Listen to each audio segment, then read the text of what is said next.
sending me messages on Slack. Evidently, Chris Cassidy was, is that his name, Cassidy? Hey, Patriots fans, if you want to see Toyota's best offers, including those not seen on TV, go to buyatoyota.com. It's Toyota's official website for deals from the official vehicle of the New England Patriots. Let's go, places.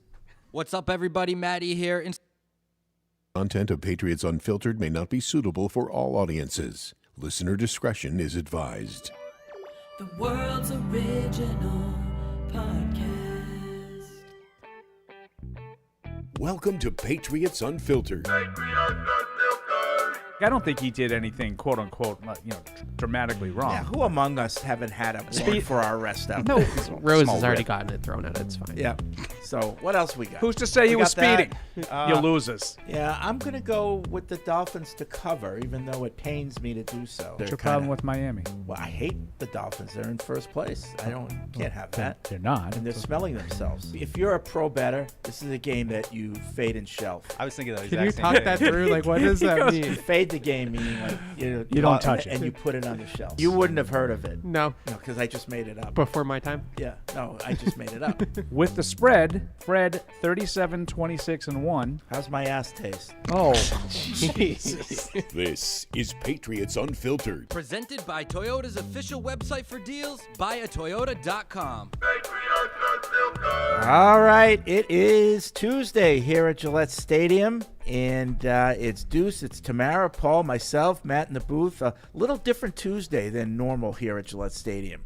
Normally Tuesday is the Patriots' day off, but football decided to change things up a little bit this week. They gave them Monday off, and Tuesday they're back at it like it's a normal Monday. Ish, but they don't usually practice on Monday either. I think it's a walkthrough. Yeah, it's a though, so walkthrough. So I don't know what today is, but there's installing a new offense. yeah, maybe? I there'll don't be know. media availability later in the locker fair room. to say, just Yeah. odd. Yeah, it's just odd. Do you think this is part of the start all over that Bill Belichick mentioned in his post-game press Yeah, conference? my first thing, and I don't know this again, please, people, I'm just speculating, Please. that after the game, he felt that I need Monday to sit with my coaches. Yeah, I think So so. give us a day, and then you guys come back. I think that's what I thought too. I also Yeah. just wondered if there's a small factor playing into it of the Raiders playing last night, and maybe I don't know. That's probably not the case, but I just wondered Oh, if that you know might what? be any kind Deuce, of that's Yeah. like we need to. Yes, We're not. We that got makes to get sense. this game. We're not really ready for the game plan. I don't know. I Yeah, mean, we maybe. need to see what it they makes more do. sense to me that they needed a day to like regroup, really no, look but at things. I think and all of the above. But they've Yeah. never done that before. No, even when there's a Monday Yeah. night game that they're. I think it's playing. the reset thing. Yeah. And, well, you know, plus they're leaving on Friday for Vegas, Yep. so that might have something to do with it. Yeah. I don't know. yeah, I think it's everything's upside down right now. Yeah, I think it's more about what the state of the team is right now and what Bill said. You know, we need to start over. All of us, we need to figure it out. And I do think what Freddie sort of speculated, like, I need some time with my coaches. I think that's what it was. And I think there was some serious, I think it might have been one of those deals where Bill said, okay, I got everybody here. We're open to all suggestions. There's no such thing as a bad suggestion. Let's hear it. What do you guys think? How do we do this? What's our steps? And I think that they probably took all of the information that everybody provided and they decided what direction they were going to go to. Now, Bill O'Brien talked today, about an hour ago, and they were asked if he expected Mac Jones to remain a quarterback, and he said he did. I do. I do expect him to remain a quarterback. So taking that at face value, that maybe that's not one of the changes they're going to make. But I do think they thought long and hard about it. If they're not going to do it, I think it was close. Yeah. Well, I like that. I mean, I think in some ways people talking about that Mac might need a reset day or just get him out. I mean, I think that there is some benefit to that sometimes, in other sports at least. But Bill O'Brien wasn't having that. He just said, look, you get your reset time on your day off. So, yeah, and here comes Evan back from this practice. So we'll see who was out there. I don't know if starting Bailey Zappi on Sunday would help Mac at all. Like, I think, for some people, they respond well to adversity and they say, like, I'm going to work even harder to get my job back. For him, I don't know if, especially with what happened last year, if that would help him. Yeah. I mean, I just don't know got if that's a good thing, though, Yeah, Tamara. the point of getting up in the stands and watching just a big picture perspective, not having the pressure on you, and maybe just realizing like, oh, I do have a little more time than I'm realizing. Though, I get that, but it doesn't sound like they're really interested in it. Evan, Evan. Lazar. Evan has returned from practice. Evan has returned from practice. Yeah, Evan has returned from practice. What was the mood? Who wasn't there? What did he see? All right, Evan, this is a kind of an odd time for you to be back from practice, but nevertheless. A rare Tuesday practice for the Patriots. I think it's warranted given the last 2 weeks of what we've seen. But some good news to start. Number 11, Tyquan Thornton, back at Patriots practice on Tuesday. It's going to be a light day, more like a walkthrough type practice. So I think some of the guys that were injured or on Sunday were not at this game, or not at this practice, I should say. And I wouldn't look too much into that quite yet. Let's see what it looks like tomorrow if they're back in pads and are really practicing to start the week. But Tyquan Thornton back at practice, and then not spotted Mike Onwenu with that ankle injury. The two guys that are in concussion protocol, Juju and Demario Douglas, and then obviously Matthew Judon, who remains on the active roster for some reason. So those are the four guys that weren't there, but a little bit of good news, I guess, that Tyquan's back out there. Well, like you said, we'll see tomorrow, because walkthroughs, a lot of times guys that aren't going to play or just are at walkthroughs. But they wouldn't have had him out there because now this starts the clock, even though it was a walkthrough. Yes. I don't believe that's accurate. But But if it is they actually may a have walkthrough, changed it. If it's a walkthrough, it might be like Evan's talking about, where some wiggle it room. hasn't. But I would expect the clock to start this week. I mean, it certainly seemed like, by all accounts, people expected it last week. Yeah. So By the way, I Matt, wouldn't be surprised if he's back. who's the last person who sat in this chair? Courtney Cox. I mean, there's like pills. Oh, nice. Like, is she mention taking about taking pills on Quaaludes the or air. something? They look like what's going I on? like how here? you threw that out there on the air. That was Takes a variety of anxiety pills, she mentioned. Just a Oh, quarter. really? Oh, so she talks about it on the air. So you didn't just out her as a pill popper. I like it. Those are pretty big ones. Yeah, they're big. They're big pills. Maybe it's Midol. I don't know. Horse pills. Yeah. This has gone off. This has gone off in a number of different directions. Good, Tamara. Is a pretty large white Yeah. pill So as well. so here's like the size of it. Half of it. This is only half. Maybe it's Oh, Jardians. wow. If you take once daily Jardians, I thought they might be like Nothing Tums or is something. everything. But there's You've like been a, on that that's a today. different one, Just- isn't There's like a prescription Oh, thing on it. okay. So I don't know, man. Take a picture of it. We'll ask her. Yeah. Tag her on social media. Yeah. We'll get rid of that. Somebody will zoom in and say, "Oh my God." They're on drugs. Yeah. why is Fred on birth control? He's not ready yet. When he's ready, he'll... I do have one message to remember for Patriots fans who say they're embarrassed by what's going on. Are you going to take it to camera 3 over here? Yeah. Better to have been a dynasty and fallen than never to have been a dynasty at all. That's all I can say. I can't really argue with that. That was poetic. Wise Yeah. words. I can't really. I mean, how can you have an argument with that? Right.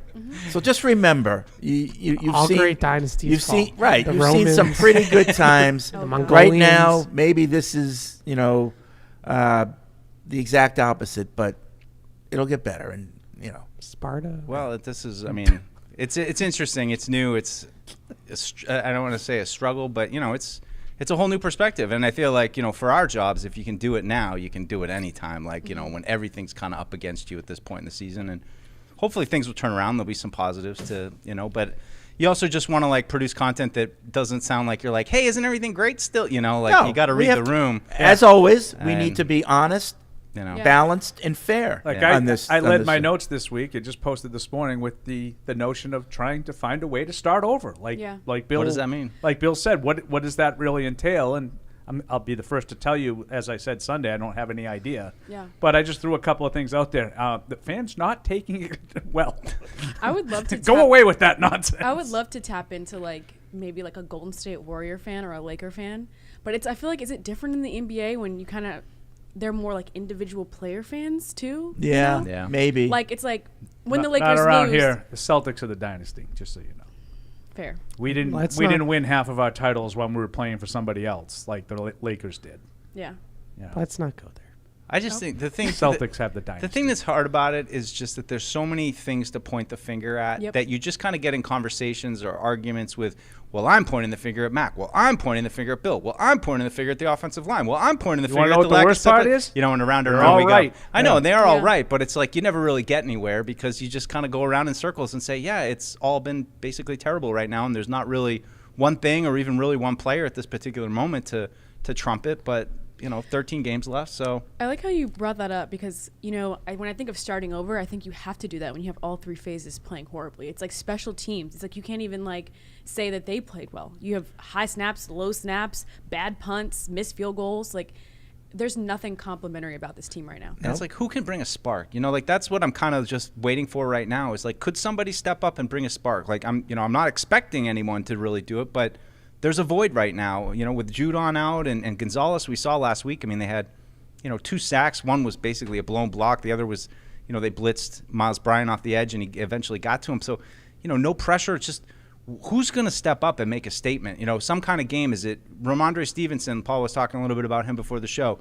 Does he all of a sudden, get going and, come on, let's climb on my back? I feel like they need that. They need a performance from a player right now that says, I'm going to win this game. You guys come with me, and then people start to follow him. That's what I think it has to be. That's what makes it really hard. When you're trying to identify what Bill might be talking about, because I try to take Bill a little bit at face value and just say, okay, so we're going to start over. Normally that would entail you come and do some of your self scouting, and you sit there and you say, Evan, okay, what are we doing well? What are some of the things that we're doing well that we can accentuate more? And I don't know that there are really a lot of examples of things they're doing well. They're certainly not running it well, whether it be stretch plays, trying to get to the edge, up the middle, or like I thought the beginning of the game the other day, and we talked about this in post game. First play, you get 8 yards up the middle. I love the idea of taking a shot on 2nd and 2. Fred, you and I have been complaining about the quarterback sneaks to just get the first down, Okay, but it didn't work. Mac overthrew, I think it was Bourne on the 2nd down play, and you didn't get anything out of it. So just line up and run the ball and get the first down on 3rd down. Instead, you take another shot. This one doesn't work to Hunter Henry. So not only are you going 3 and out, your quarterback's now 0 for 2. He's not feeling good about himself at the start of a game coming off of the worst performance of his career. So, what exactly are they doing well that you can point to? And that's what makes it really hard to start over. Especially in a situation where 3 and out is that you're on shaky ground already right now with the offense. What you needed more than anything last week was a good first drive, or at the very least, not a 3 and out. And, that's what they got. I like the point. Yeah, I have a tough. I'm falling right? apart over here. No, I have I don't know. I have a tough time of putting what I feel into words at the moment in a respectful way about the offense. This is their film from this game is an abject disaster. I mean, you have 11 guys that I could probably point to 10 out of 11 not doing their jobs correctly on a given play. I mean, all it really takes is a couple. And we're well, they tell you that 10 guys could do the right thing and one guy can screw it That's up. what I mean. Yeah, we're talking about from top to bottom a complete just failure of execution, whether it's blocking execution from the offensive line, quarterbacking, which we can get to, receiver play, which we can get to. It's all of it. It's all of it. And I don't. Where do you start to start over? I mean, I think I have a much more knee-jerk start over than what they're going to do. But in terms of starting over, I think the only thing that you can do in my mind is go back to that Eagles game in week 1 offensively, where you did throw for 300 yards. You did throw for 3 touchdowns. And if I'm Bill Belichick and Bill O'Brien, I'm making a highlight reel of plays from Philly. The 2 drives in the second quarter. Yeah, but let's get those plays and figure out what worked, how they worked, and how we can do more. I have something to say about that. Oh, okay. Because obviously, there's your camera. No, obviously the offense has gone the wrong direction. Why is that? Why did they start out better than they are now when we all thought they'd get better as we went along? And I think it comes down to the fact, I hate to say it, that they don't have the skilled players to challenge defenses. And as they put more and more on tape, other teams say, we don't need to worry about that guy, their offensive line, and it's getting easier for teams to defend us. That's why we're looking worse as time goes by, because teams know how to defend us. It's a broken record, and it's been 3 years in the running, but that's the case. Yeah. I think, at the beginning of the season, okay, Bill O'Brien's there. What are the Patriots offense going to look like? Teams really didn't know. They didn't show anything in the preseason. But as we get more on tape, teams like, oh, okay, it's the same old, same old. Yeah. Just, pack the box. We don't have to worry about downfield because we can go man on man. There's nobody here that's a man on man beater, one on one beater, and if they have a play here and there, okay, but down, in the long term, they're not going to beat us. Disagree if you want, but this is what I'm seeing. I think in the first, let's call it 2.5 games, because the second half against the Jets was also bad. Bill O'Brien and Mac did their best to keep it together. That's my opinion. And I understand that Mac wasn't perfect and he wasn't playing like a top 5 quarterback. I'm not saying that, but if you just look statistically, in the first 3 games of the season, Mac is 17th in PFF grade. His turnover-worthy play rate is 3%, like very normal.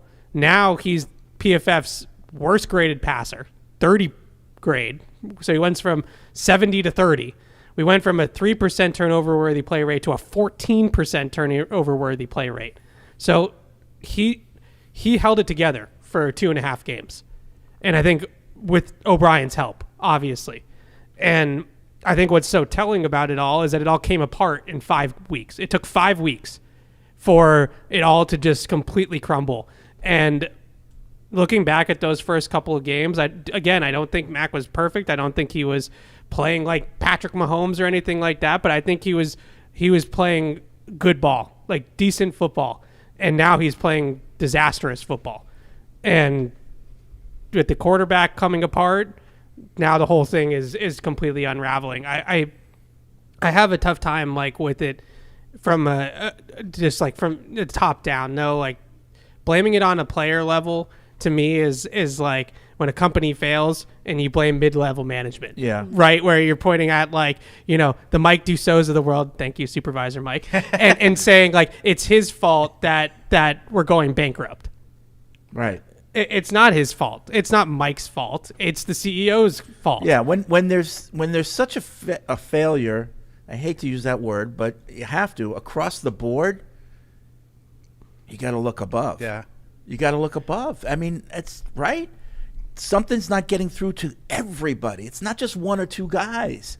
Everybody doesn't seem to be on the same page and, doing what they need to do. And that's, now you got to look above. Do you think it's going to be even harder to get a team, a locker room to buy in at this point? To know that it's hard to hear. We just have to try harder. We have to practice harder. We have to, it's hard to keep hearing that because after a while it's is that even going to work? No, you need to come to Jesus meeting, and it's got to be Bill.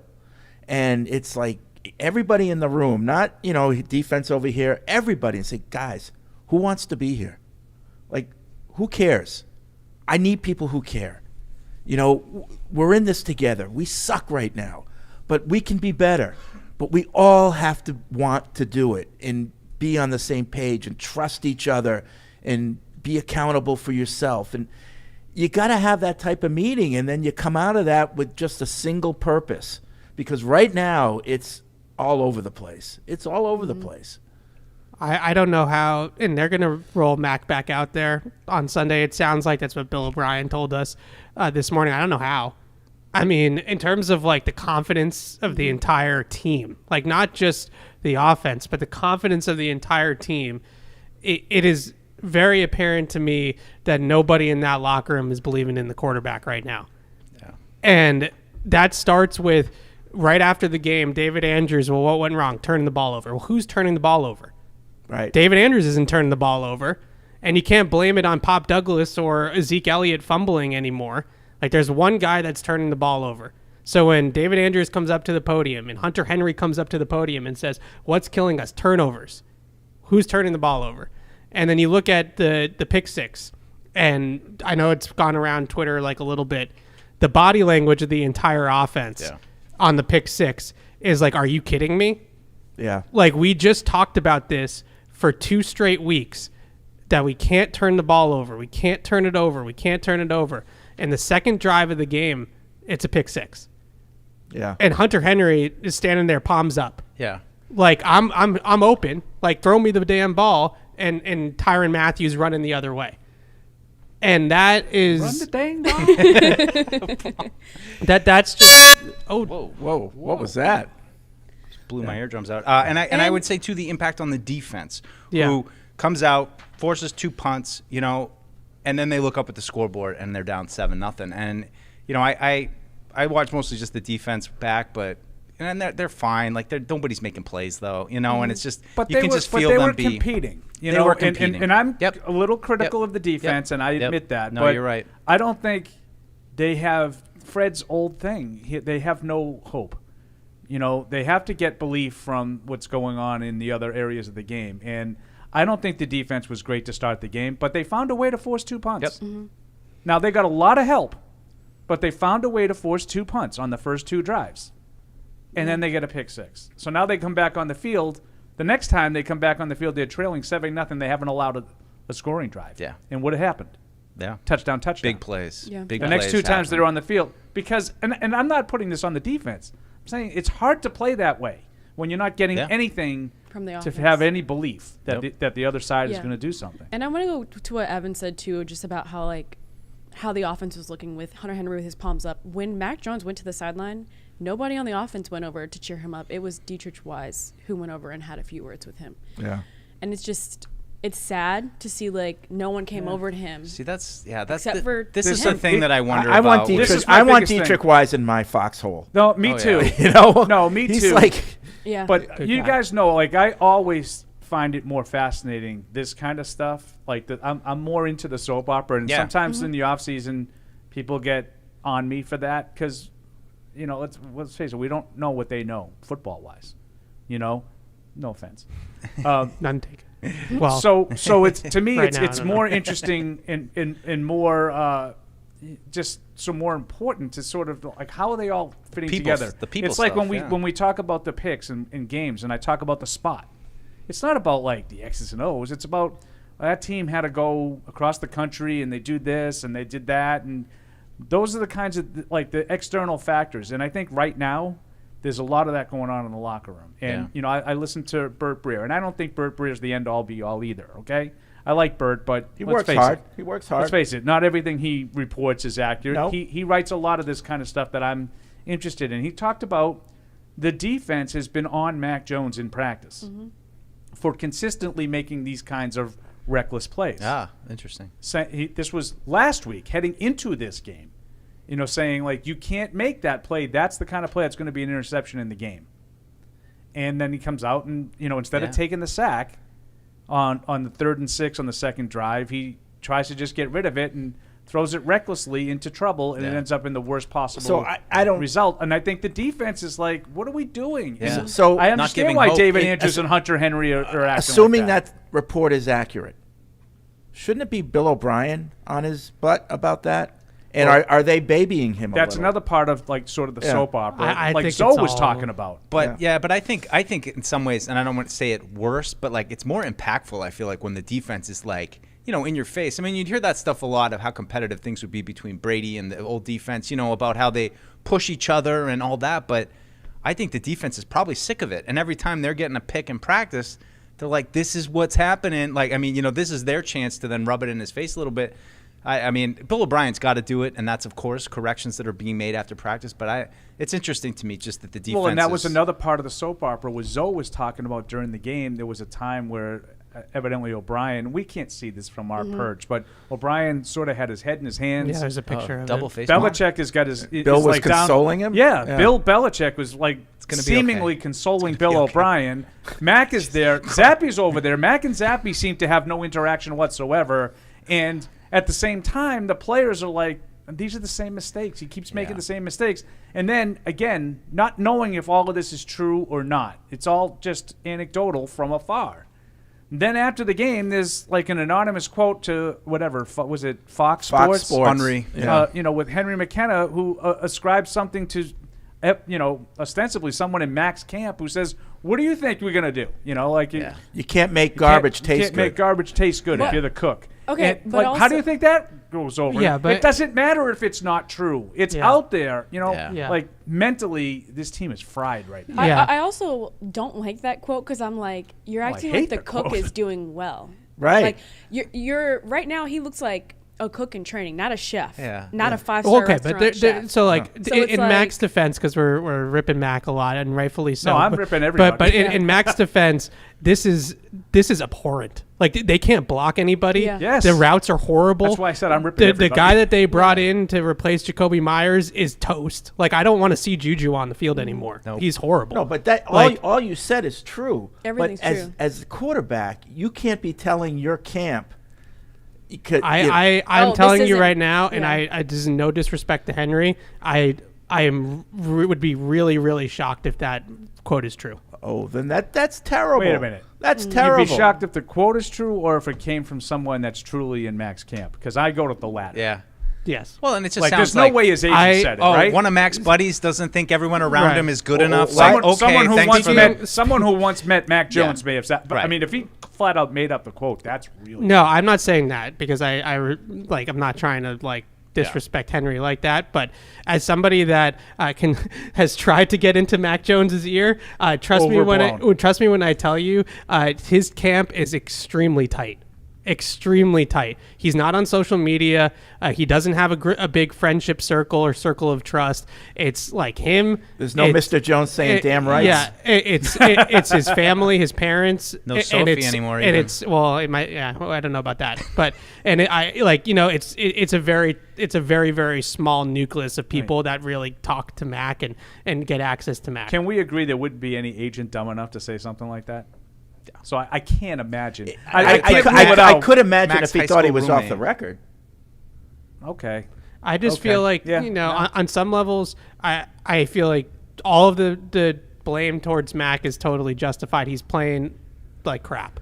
All right, his feet are all over the place. His eyes are all over the place. He's not running plays even from clean pockets. He's not seeing it. He's not getting to the open reads. He's not delivering the ball on time. Like all of these things are true, and why I would bench him. I would sit him down because you can't win with quarterback play like this, regardless of what's going on around him. You just can't. And for all of Zappy's faults, I think there's something to be said for the fact that he's less broken by the situation currently than Mac. And secondly, he moves around better back there than Mac does. I think, at least from I don't think there's much question that he moves around better. he moves around a little bit better. He's a little bit bouncier in the pocket. He can kind of evade the rush a little bit more. And maybe having somebody back there that will, skip to his left or skip to his right a little bit and then make the throw will help the offensive line a little bit. I'm not saying it's going to be worlds better, and his accuracy has been a real concern, but I don't see how Mac puts himself back together again on the fly. Like having to focus on the Raiders and Max Crosby and the game plan and all these different elements, like a mental reset. And I know Bill O'Brien said that there's no such thing in season as a mental reset, but that's where I would go. But at the same time, like that's scapegoating Mac for Belichick's failures. Yeah. Like this is that you're blaming what happened to this offense over the last, whatever games it's been, 20 games now, dating back to last year on the quarterback, when the problem is really with the head coach and the general manager. Like you came into the season with no tackles besides Trent Brown. You have no receivers that are worth a damn to anybody. You have an offense that is completely talentless, completely. And, you go watch, like, the Raiders and the Packers, like, even last night, they have totally different ball game. Like, I just watched the Raiders offense film, and it's like, they got different ways to attack you. They got different guys to attack you with. Like, you want to double cover Devontae Adams, we have Jacoby Myers. We have the running game with Josh Jacobs. Like, we have other plans up our sleeve. And we have the tight ends involved a little bit more with and we have a halfway decent offensive line. Yeah, and because they haven't been able to run the ball up until last night. Their offensive line is terrible. Yeah. But I think this is the point. Yeah. You can do things with a bad offensive line if you have some skill guys that can overcome it. I'm watching Garoppolo. Now, they're struggling offensively too. They don't score 20 points. They don't score either. But it's even the fact that they don't score. Like they scored 17 points in that game, and it still looks worlds better than anything the Patriots they are left putting a lot on of film. points on the And you're watching Garoppolo, and he's calm, and he's seeing it, and he's progressing through his reads. There's a play before the half where he's got Devontae Adams running a double move. It's not there. He comes off that, comes to the backside dig, makes the throw. Like these are things that Mac is just not doing right now, because the second that the first read isn't immediately there for him, it's panic mode. It's instant panic Well, mode. and also there's people on top of him. That's part of it. But even when there's not, like even from the clean pockets, it's it's skipping reads, it's getting to it's first read check down or first read panic. Like those are like the two elements of this. The and play it's before the pick bad. six was one of those. The protection was reasonable, and I don't think he thought it was, and he kind of panicked and tried to throw a check down to Stevenson. Was at his feet. Yeah. I mean, it was a play that had no chance. So I thought he had some time. These things are overshadowing everything for me, and it's like you can get down to the nitty gritty of the offensive line and Mac's footwork and stuff. But it's like if the team doesn't believe in Mac or the team isn't buying what Belichick is saying, they're not going anywhere. You're in the like, soap opera. I mean, I think that's relevant. But I think it's totally relevant because that's what this team doesn't look like right now. They don't look like a team. They looked like a team on Sunday that wasn't compete. playing for its head coach and wasn't playing for its quarterback. They were just kind of running out there, and it just got worse. And we said it right from the get go when he threw the pick six. And I'm not saying quit. Like, don't mistake that I said that they laid down, because I don't think they did. No. But I don't think they have belief in what's going on right now. Right. And to win an NFL football game, like, you have to be all in as a team. To be a great team, you have to all be all in. As easy as the competing. Patriots have made it look over the last dynasty, it's hard to win football games in the NFL. You see it now. It's hard to see win it now. It's also hard to lose 34-0. Right. So like if you're losing 34-0, like we and myself included, we talk about the talent gap and like the lack of talent offensively. These are NFL players. Like these guys on the Patriots roster are NFL players. You don't lose 72-3 in a 2-week span just because you're down talent compared to the other team. No, there's more issues than that. Like normally, if you're just short on talent, you lose like you did the first two games. Yeah. Yep. Right. Yeah, we're just not. We're quite good enough. Right. We weren't They had quite a couple as good plays. as Philadelphia We're a and couple Miami. plays better than theirs. Yeah. They made the plays, we didn't. But So there's only one guy right now that can right this ship, and that's Bill Belichick. He's the only. It's up to him. He created it. He's the only guy that can. Well, that's where I've landed. I'm sure we can all. We got a lot of calls about like fire Bill and stuff, and I just think he's spent the last 20 plus years building this ship. You make him walk the plank now, he's getting off easy. Like he's just getting out, and someone else is going to have to deal with the mess. He put this team together. He's going to have to, finish this season out and try to turn it around. It's his mess what he made. So 13 wins is still in play. Oh my gosh. There's 12 in a row. I I think- understand like from an organizational perspective, and I feel like I understand this a little bit more now than I maybe did before, that the optics of firing in season a head coach like Bill Belichick, who has built this entire thing alongside you basically for the last 25 years, is like a slap in the face that's probably a step too far for the Crafts. Like you can't. There's 6 Super Bowl banners hanging up, and regardless of where you fall on the Brady Belichick thing, the percentage of the credit goes to Bill. Like regardless of how much percentage you feel like it does, and you can't just fire a guy with that kind of cachet in the middle of the season. With that being said, the last 2 weeks, and Sunday in particular, is a fireable offense. Like the way that this team performed at home after getting their doors blown off in Dallas to come out and get shut out on your home turf is fireable. 100%. To a team Any that other was coach. Any other coach. to a team that was beatable too. It's like they weren't out here scoring 30 points every single week either. So I think that's a tough part to it. It was the Saints. Like it wasn't like it was the Bills. And I would look at some of the different things that happened in those games. Like you get, obviously the glaring one is 4th and 3 from the 40, down 24-0 with 9:55 left in the third quarter. Like that to me is like. And I know he's like, well, we hadn't seen anything about our ability to convert on 3rd or 4th down. So let's not punitive, try. like, right. Like, are you just pouting now? Right. Like, Yep. what? And that's when I get back to Yep. my soap opera stuff. Like, Yep. what message does that send to your team? Yeah. Okay, the coach has decided the game is over. Now, listen, we're not stupid. We've all watched NFL games. It was 24-0 with 10 minutes left in the third quarter. We all felt the game was over.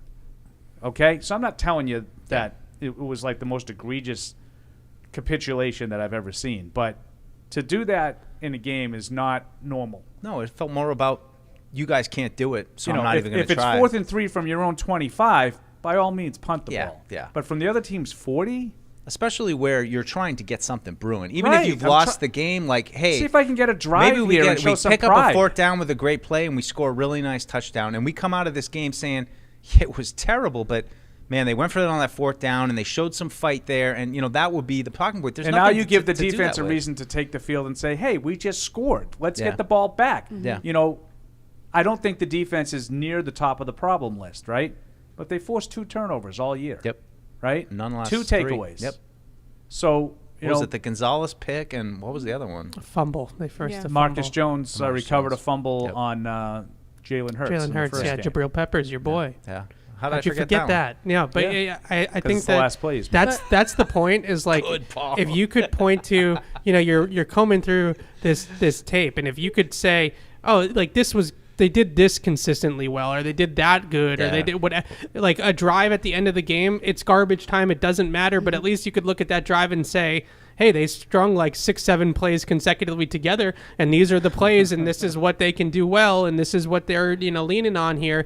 And in this game, there's none of that. Fred, Like, I'm there's old really enough none to of that. remember when the Patriots had a couple of garbage time wins to close the 2018 season that no one thought meant anything, and turned out to be their new identity into the postseason. Right. Yeah. They found out that they could do some things with Sony Michel, and they kind of rode that. Now, obviously they don't do any of it without Brady, because we all know how the game's unfolded. Right. But that was how they played. They started to lean a little bit more, and that's it. I don't know the answer to the question what they do well, but to me, I think the number one priority has to be to try to figure out any way, some way, somehow to get Ramondre Stevenson back. I'd like to on hope that board. there is that type of change that can happen like in 18, but I just don't see the horses. No, You know? I'm not talking about like your 13 and 4 No, still in I'm play. not even saying I'm that. just talking about what I would do on Sundays. I would probably say like maybe even like let's just take Pharaoh Brown and just line him up. Forget 3 tight ends. Line him up at fullback and run some power. Yeah. Like some power I- isos. I don't do think that- I don't know if it would work. I'm not Yeah. telling you that's the panacea. Right. I just But at try least it's something not- to take the pressure off of the quarterback. I think they are going to try to do some of those things, like the Kendrick Bourne play action pass that gained 28 yards in the second half is like a 7-man protect, like max protect.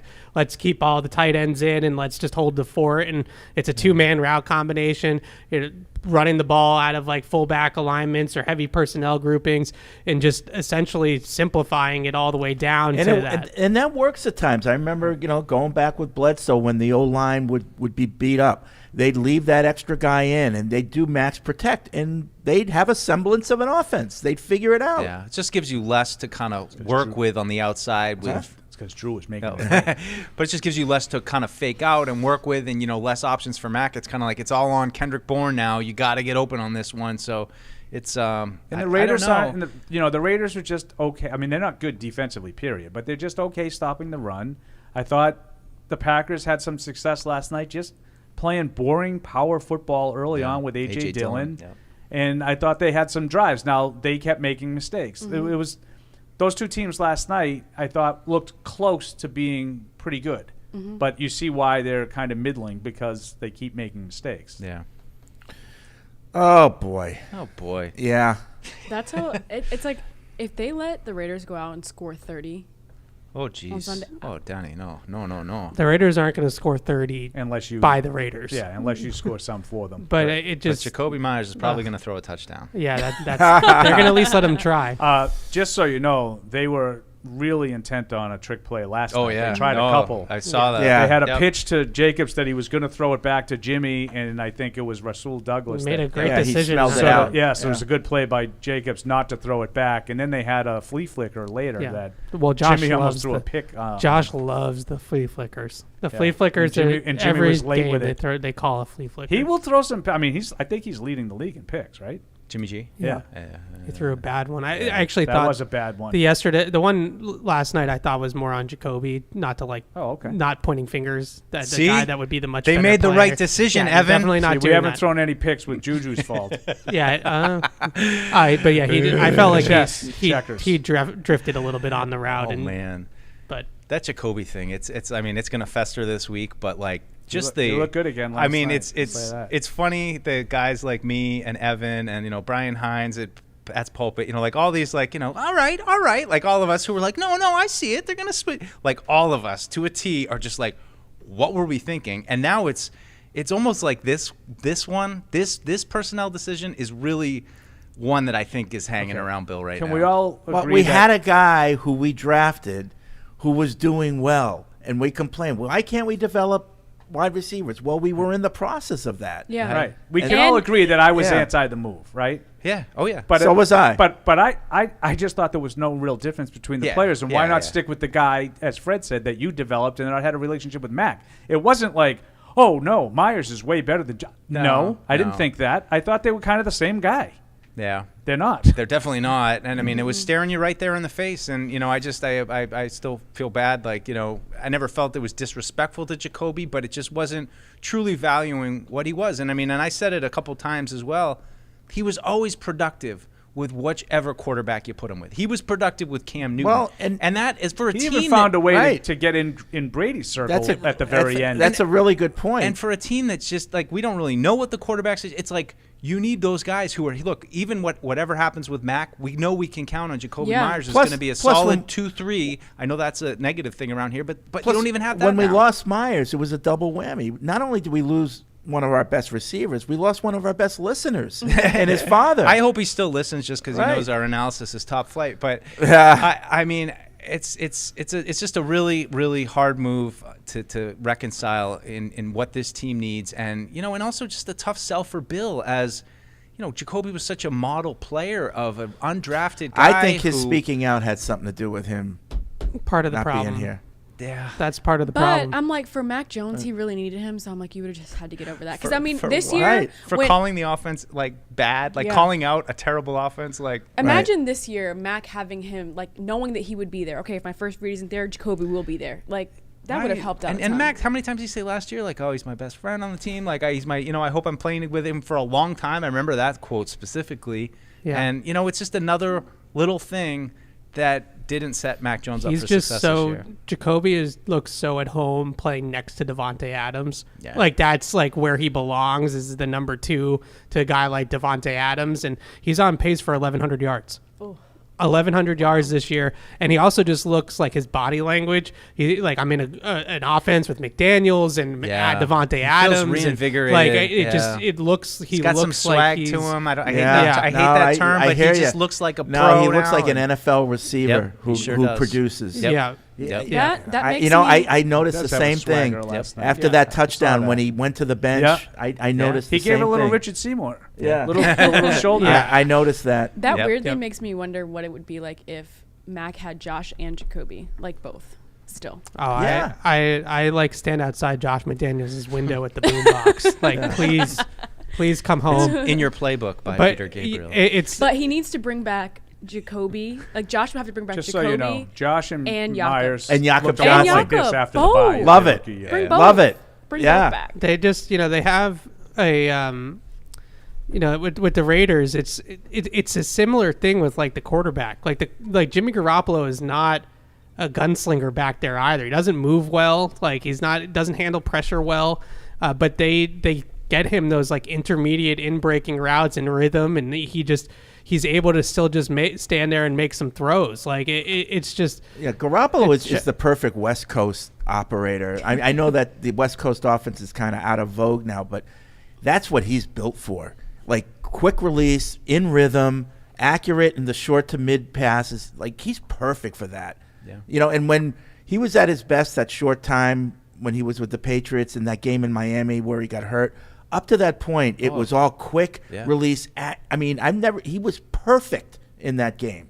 Perfect. Yeah. And then he got hurt. Do you think like Mac Jones is lacking that veteran that could, like how Jimmy G was out there, calm, cool, collective the whole game, like lacking that here, that veteran voice to talk to him in the quarterback room and help him through these moments like this? Because I feel like Cam Newton was here, but like Yeah. it's not the same. Well, that's supposed to be your having- quarterback Yeah. coach. That should be Bill O'Brien. It's Or Evan supposed to Rothstein, be. Yeah. But Just not having that and like there. you the just past 3 wonder, years. like so Bill O'Brien comes in, and all this expectation with him, he's going to turn the offense around, and now things aren't going good. How's he feeling? If Like I was now he's Bill worrying about O'Brien- his own Apparently he's future. doing double face like palm on this this side. is hurting my future, my reputation. Yeah. You know, If I was Bill O'Brien, I would be just furious with Bill. Furious. Right, but- like but- I went into the season, they don't have a right tackle. Like they don't have a right tackle. They don't have any receivers. They don't have a big play receiver, and they don't have like a go-to receiver. They don't have either one of those guys. They don't have a third down running back. Like, can they just have somebody that on what happened to Ty Montgomery? like on 3rd and 2, can we just pick up 3 yards on a little like swing pass into the flat to James White? Nope, that doesn't even exist anymore. And that was such a huge part of this offense. Yeah, so you don't have like Bill, like you talk about Mac like being held back by the supporting cast.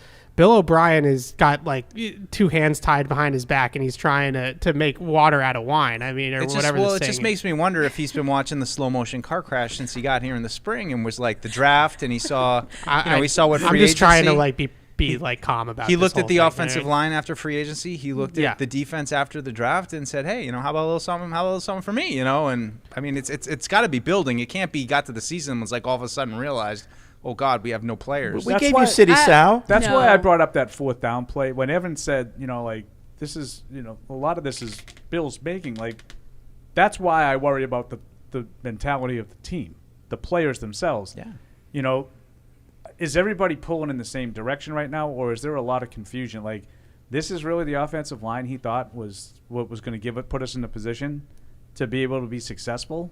Like, how does Mac Jones get a chance to succeed behind that offensive line? If you're Ramondre Stevenson, how do I get? I mean, I had a 1,000-yard year last year, and I wanted to take a step forward, and I'm getting hit in the backfield every other carry. So there's only a lot carrying the ball 8 times. there's a lot of that. Yeah. Yep. There's a lot of that. All right, 855-PATS Do you think 500 there's is too the much Ace Zeke? ticket hotline. I do. Maybe a little bit. I'll answer my own question. 855-PATS 500. Web radio at patriots.com is the email address. You interested in Van Jefferson? Anyone? Sure. Evidently, he's Unhappy? he didn't play much on Sunday. Mad at and Puka Nacua? I think he's looking for a change of scenery. I don't know if I want to be Puka Puka Nacua. Nacua. I don't- more I like just don't Poo-poo know. Nacua. I like Van Jefferson as a player, and I would certainly take him on this team. I just don't know if the Patriots are in a position where they should be at. Yeah, I don't know if like adding guys No, now is no. going to. I'd rather go the other way.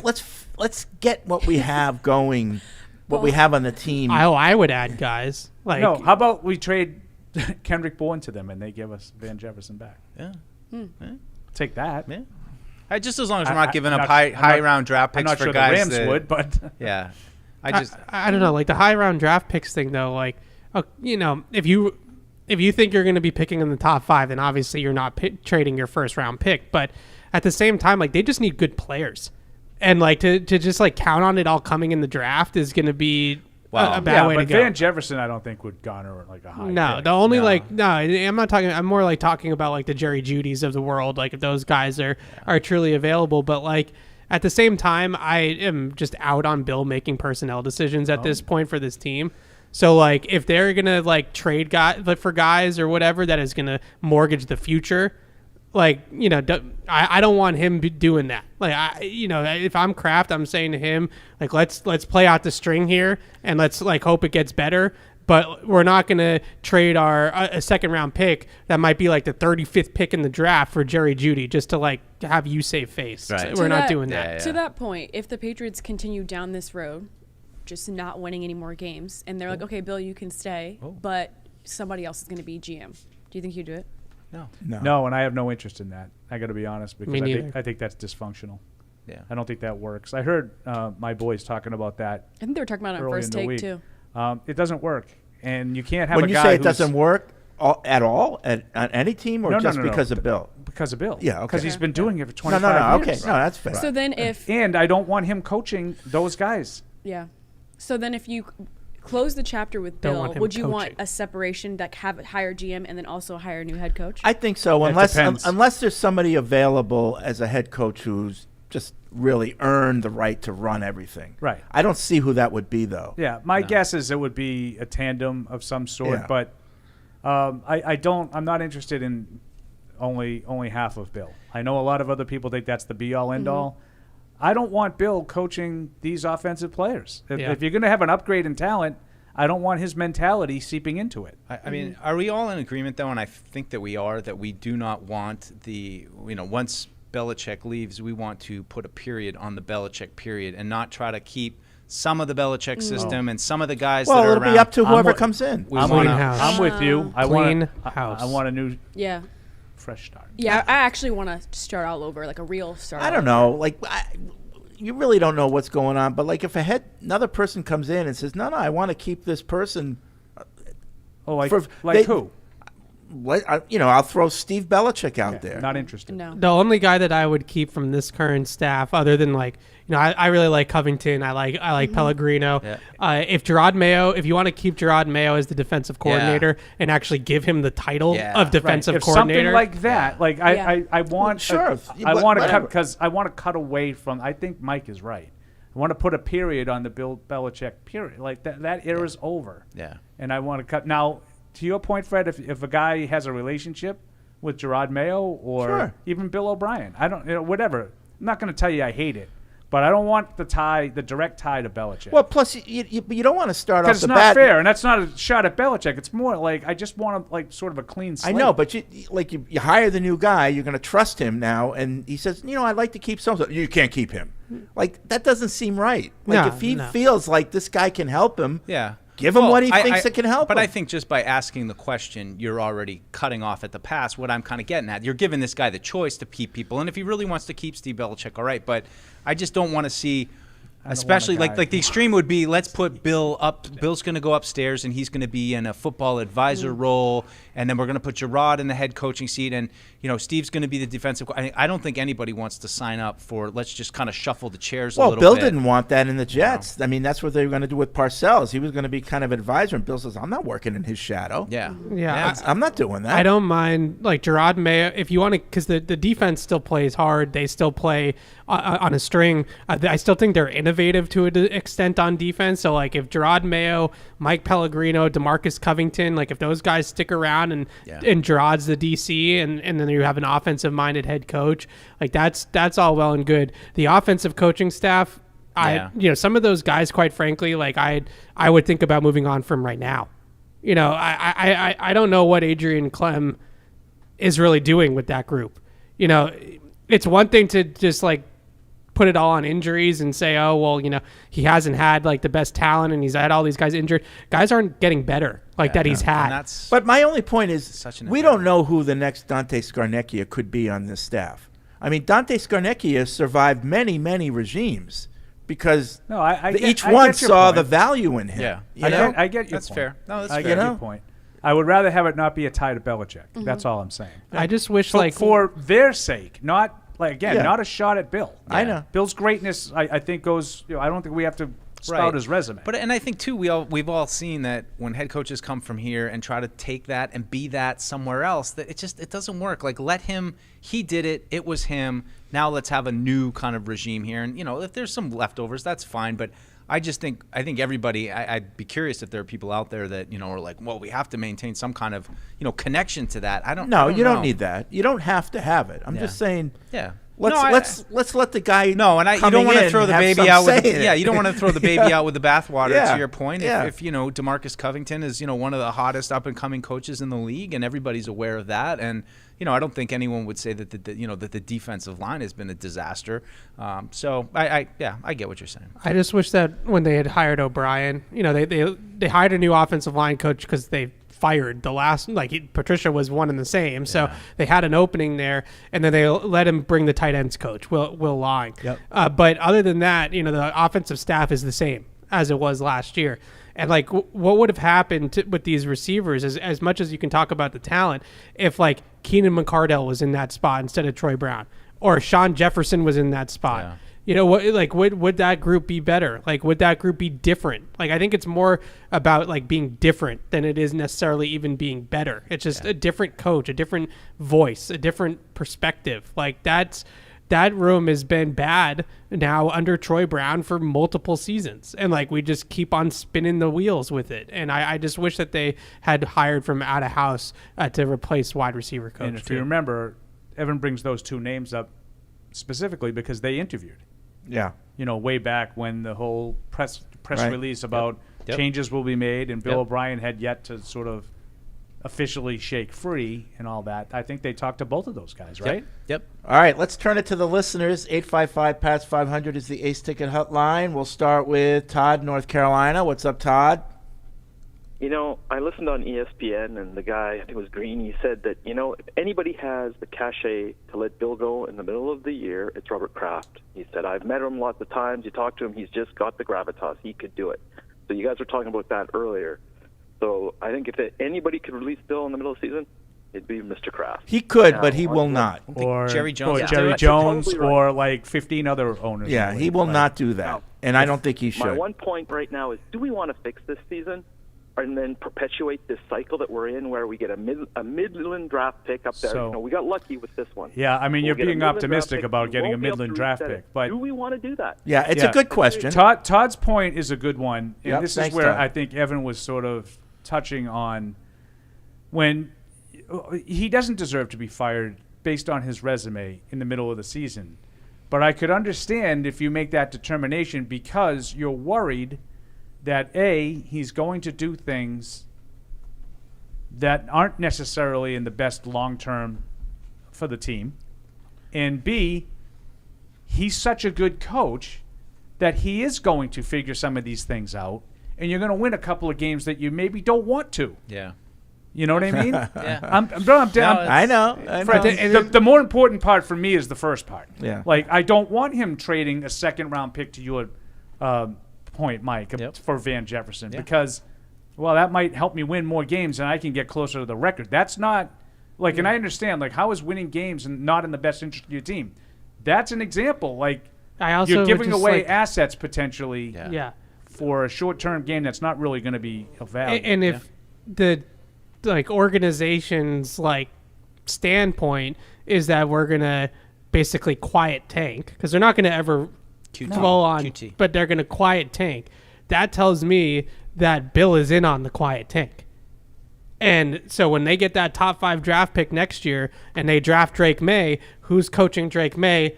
Bill Belichick is. It's gonna be mad. And I got to be honest Good. with you. I have not seen any signs based off of how he's handled Mac Jones and how he's handled building the offense up around Mac Jones that wants me to give Bill another try at another first-round quarterback. Yeah. Yeah. It's a no for me. Yeah. But you have to find something this year. Plus, like, as Bill famously said about Tom Brady, based on his age and his contract, you want if you're bringing in a top flight quarterback, you want him to be the future of your team. But also you want him to work with a head coach who's the future of your great team. point. Yeah. And if That's Bill's an only going to be easy- here for 2 or 3 more years, what are we doing? That's Right. an easy spin. For Robert Kraft and Jonathan Kraft to say, we needed to start over. We needed a new quarterback, and we wanted to make it as easy for that new quarterback to know he's going to have the same head coach. And that's Right. why it also has to be, Right. in my opinion, it needs to be an offensive guy. Yeah. Because then otherwise you're going to run into the situation with McDaniels where the coordinator is going to leave after 1 year and leave you high and Paul dry. showed it yesterday. They were talking the same thing. And it just, I don't want Bill developing the next quarterback. I don't want him building the roster around the next quarterback. He's more angry about it than I am. Oh, yeah. I don't think he's And wrong, in but fact, he's more I'd angry like to be about able it. to slap him in the face. If I am way like it's inside. It is a lot more than even what I'm letting on right now. I am just. How about that's where I'm find at. your happy place, Evan? How about you think- this you is think it's supposed to be bad? my happy place. You He's think it's ruined bad? it. Like, we talk. Someone asked me after the Dallas game, is this rock bottom? And I said no. Like, I've been a Patriots fan my whole life.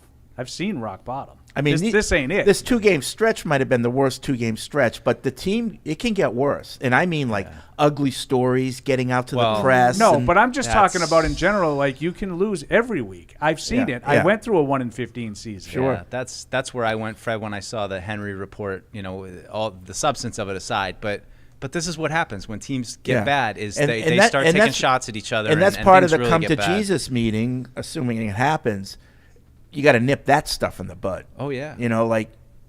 But we what I'm- need to be loyal to each other, What and I'm- we need to be able to trust each other. Yeah. In terms of the rock bottom stuff, though, there are some things out there. So we have a meeting every Tuesday, and Evan joked around, say, like, so what do we, well, Caleb Williams, right?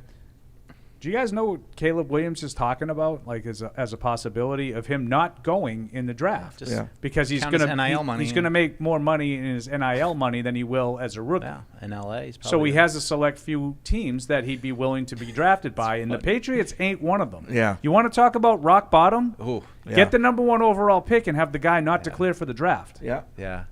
Yeah. Or Now, demand a trade. Now, I would just say Eli Manning, John Elway. It's right. happened before. I would just say, I'll believe it when I see it with Caleb Williams. But that's the story that's out there right now. Is he has a small handful of teams that he'd agree to enter the draft if they were in that position, and the Patriots aren't on it. You think it's rock bottom when you lose back-to-back games? Try getting the number 1 pick, being in position to get this guy who you think can help you finally get over Tom Brady, and he doesn't want to play for you. Yeah. Mm-hmm. Do you know that the Patriots drafted Fran Tarkenton? Yes. Yeah, and he went to the NFL instead of the AFL. Oh, yeah. one of those guys. Yeah. Yeah, I was doing the mailbag today, and just putting it on paper for you've had the worst playoff loss in team history, you've had the worst loss of Belichick's tenure, and then you had the worst home shutout loss of team history. Like, it isn't rock bottom yet, but it's like how many more negative superlatives can we continue to stack this season? Yeah, that's what I was saying about the Raiders. I'm like, this team hasn't scored over 20 points, but like, what if they do on Sunday? And like, I mean, it's just the volume that's really starting to catch up with it all. It's how that game ended. It's letting Jacoby Myers go. It's drafting Cole Strange. It's just there's been how many moves have been made outside of drafting Christian Gonzalez, who kind of fell into your lap, have worked out. Like, what moves have worked out? Like, nothing they really did last offseason has paid off. Unless Riley Reif steps in and suddenly becomes, the second coming of Logan Mankins. If you want to find guard. like a small sliver of bright spot, like he was pretty solid in that game. All things considered. Yeah, right. Riley Reif I thought was probably their best offensive lineman in the game, besides maybe David Andrews. But see, let's It's all coming together. Riley Reif. Right. Let's go to Donnie in Pittsburgh. Hey, Donnie. Hey, Al, thanks for taking the call again. I think when we talked last week, like a lot of the fan base, I was in a pretty negative place. I ended up talking over Evan and Paul a bit, so apologies for that. But somehow this week, maybe with this news of Tyquan Thornton, I am feeling more positive, and with these changes on the offense. And I really agree with what Evan's saying when he talks about Andrews' interview and the body language of Henry. They need to do something over there. Hopefully it involves the kids. And I just wanted to back up what Paul said in the postgame. Your comment was something along the lines of, it's hard to play defense this way, and we're grading these guys under a microscope when the starting cornerbacks are out. But continuing my trend as the offensive drive guy, the Saints had 12 offensive drives that weren't kneel downs, and we forced punts on 7 of them. One of those punts started at our own 40-yard line. Every scoring drive started at the New Orleans 38 or better, or came off a turnover. So even the field goals. That's a very optimistic look at that game. Yeah, there was nothing good about that game. Thanks, Saints Donnie. had over 200 yards in the first half. Like, that's an offense that doesn't move the ball. Moved it at will in the first half. Do another call. Paul's Foods here, and then we'll take a break. Let him eat. Such a bad guy. Graham's in New Jersey. What's up, Graham? Oh, not this again. Hey guys, what's going on? Hey. And you only have 60-yard drives because that's Yep, all. we That's can all hear you you, could Graham. get.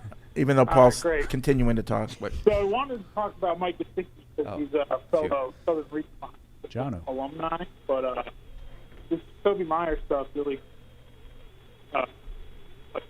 I just don't see why he would want to hear even for yeah, tough connection, For losing Graham. him. Maybe call back after the break. It seems like every third call we have is a bad Is it- connection. I think it's us. I thought it was a I think- line. I think Isn't it's it one you. of the? It's one of the line lines. 3 on I our think end. it's you. Can we skip line 3 and send them to line 4? No, we don't. We can't do that. No, they come in as they All come right. in. Oh, so we only have 3 lines. So that's why people always get busy signals when they call us. Yeah.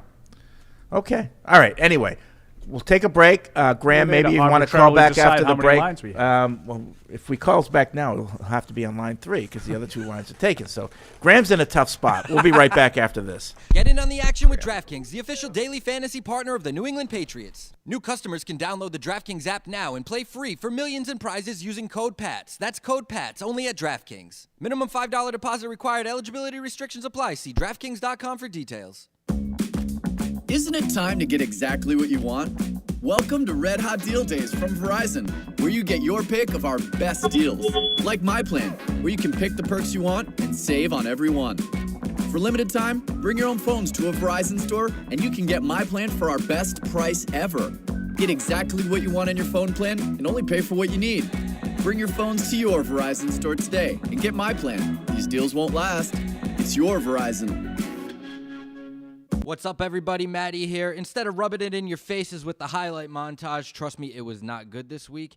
Let's listen to Mac Jones on Patriots Monday on WEEI. We've talked to you now the last few weeks. The record has not gone in the direction you guys want. You're 1-4. The points have gone in the wrong direction from 20 to 17 to 15 to 3 to now 0 yesterday.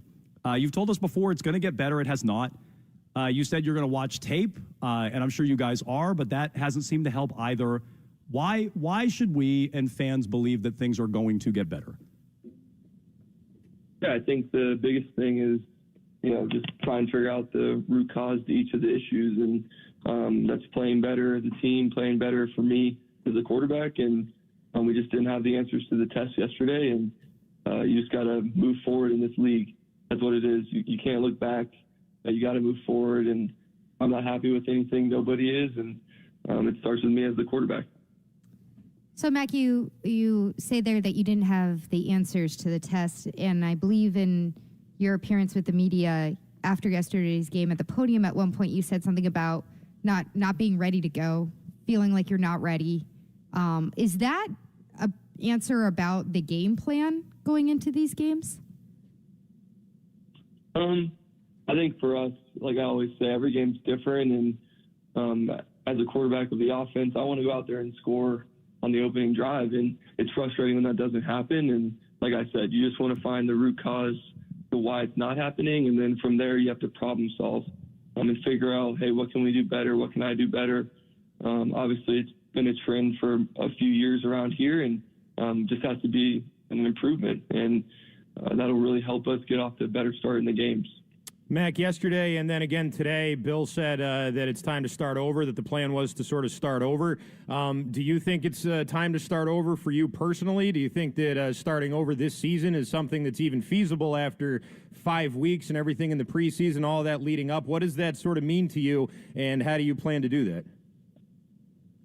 Yeah, I think the biggest thing is being all in together, and obviously it's not looking great right now, and we got to really look in the mirror and figure out, how we can respond to adversity. And I think we have the potential and talent to do that. And obviously we have to go out there and do it. So it's hard when everything's not going great, but at the end of the day, we have a lot of football left to play. And I know there's a lot of fight in the team and in my teammates. Have you ever been on a team before that sort of had like a reset like this early on in the season? That's a great question. I think everyone, has played sports for a long time, and they'd be lying if they said every year was perfect, right? So I think that's the important part, is understanding that sports brings a lot of adversity, and as a team, you have to be all in together and challenge and face the challenge, and that's going to be a very big part for us. It has been the last couple of weeks, and we, have to do better, and I have to do better, and it's going to start with practice. Along those lines, going back to high school, before high school, youth sports, is this the most challenging stretch for you as a quarterback that you can remember? Yeah, I think for everybody, like I said, sports has a lot of adversity. There's a lot of emotion around everything. And for me, it's about what's my situation right now and how can I get better and how can I help the team win. And that's just by being me and going to work every day, working hard, and bringing guys with me. And I can do a much better job of that in terms of just being me and bringing guys along. So you have to fight. There's no time to feel sorry. And we do have to reset and come up with a game plan and attack it. We're talking to Patriots quarterback Mac Jones here on a Patriots Monday on WEEI. I asked you this last week, Mac, after you were benched against Dallas, benched again yesterday. Have you been told you're the starter this week? Well, we were off today, so obviously I'm going to focus on, watching all the tape I can, and I'm really just looking forward to trying to come up with a game plan of what I can do better, and that's what I do every week, and I've done that every week since I've been in the NFL. So I know that we haven't done great on offense, and there's a lot of uncertainty surrounding everything, but at the end of the day, I got to go out there and focus on what I can control. do you think you deserve to be the starter? Since you haven't heard yet, do you think you deserve to be the starter? I think the biggest thing, like I said, it's focusing on how do I get better, right? What are the issues here? What have I done in the games that hasn't put us in a great spot, and how can I do better? And that's what you focus on, right? You have to get back to one play at a time, focusing on what's your job, how can you do it really well to help the team? And I think that's for everybody. And of course, I'm going to try and be the same guy and be me and bring guys along with me. So that's very important. And I know that I can do it, and I just have to go out there and bring the guys with me. There was a report last week from the NFL Network, pregame actually, about last week, that Bailey Zappi got increased reps during the week. Were your reps affected in practice in any way last week? Every week's different. I think the biggest thing for me is take advantage of what you can and what you have. And at the end of the day, I've gotten a lot of practice reps with a lot of these guys and feel really comfortable with the different guys. And we just have to continue to work, whether it's the walkthroughs, practice, extra meetings, all that stuff. So we've been doing that. Just like I said, we didn't have the answers to the test here, and we just got to find ways to put a better product out there. Mac, looking at some of the stats from yesterday, your time to throw right now, about 2.6 seconds on average from yesterday. How are you feeling about your ability to process and get the ball to who you need to behind the offensive line right now? Yeah, like I said, we're just trying to figure out, hey, what's the root cause of some of this stuff, and how can we put more points up? And really, it starts with running the ball, and we can do it. And we have a good offensive line. They're fighting up there, doing a good job. It's just we got to establish the run and all that stuff. But yeah, it's got to improve from my standpoint. How can I get the ball to the open guy? That's what I'm going to focus on, and we got to look at it on tape and figure out ways that we can do better. Mac, there was a report yesterday from Henry McKenna at Fox Sports, and it was not a quote from you, but it said a source close to you had a quote about, no matter how good of a cook you are, you cannot make garbage taste good. Again, this wasn't something that was attributed to you, but I wanted to give you a chance to sort of respond to that, since people are going to sort of talk about it a lot here, and it's been something that your name's attached to. Yeah, I didn't see that. I don't do social media, but yeah, I try to stay off and eliminate the noise. And I disagree with that. I think we have a really talented group of guys that I've been fortunate to work with this whole off season and through the season. Some guys, for 3 or 4 years, and I've been a part of a great organization. So I definitely disagree with that, and I didn't hear that or see that. Like I said, I never try to focus on the outside noise. I know you're frustrated, and the team's frustrated. What about people in your personal life? Family, friends. Like, are they frustrated with the situation? Yeah, I've never come on here in the media and talked about my personal life. So I think the biggest thing is everyone's in this together, like I said, and we have the right people to do it. It's football, right? That's what you want to do. You want to bring your team together, and that's what I'm going to focus on in terms of my football life.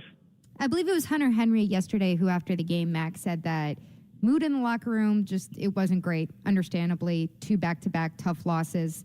You talk about turning the page and putting this behind you.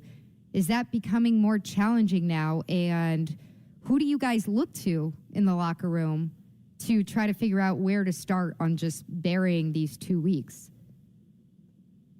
I think just learning from it, and it's always a learning experience whether you win or lose. And at the end of the day, you got to move forward. Like I always say, every week's a new week, and tomorrow we'll get more information on how we're going to do it. And I believe it comes from everybody, the coaches, players, and we all can do a better job. And it starts with the leaders of the team and the captains and everybody. So we definitely have a big challenge on our hands, and I'm going to take the positive route, like I said, the past couple weeks, and try and figure out ways to win football games. I wanted to ask you, Mac, about Bill O'Brien. I saw you guys talking on the bench a couple of times during the game yesterday. What were sort of those conversations like? I know you're not going to tell us exactly what you said, but what was kind of the tenor of those conversations, and do you feel like there's still a good relationship there? Yeah. Obi has done a great job this year, just trying to talk through some things on the sideline. And like I said, we it was a rough day on the farm, and didn't really have a lot of answers for the test, and that's something that we're trying to improve. And how can I do that better as a quarterback? So we're definitely communicating, and everybody's trying to work hard to work together. Did you agree with the decision to punt on 4th and 3, down 24-0 early in the third quarter? I mean, I don't really comment on things like that. I mean, we shouldn't be in that position, so it's hard to say, right? You want to be in a competitive game, so yeah, I don't comment on those things. Do you like going for? I mean, I'm sure you'd want the ball in your hands on 4th down and the ability to go for it, though, right? I've heard a lot of quarterbacks say that. Yeah, I think the biggest thing for any quarterback, me included, is we're all very competitive, right? But there's so much that goes into game management and things like that, and that's really the head coach's job.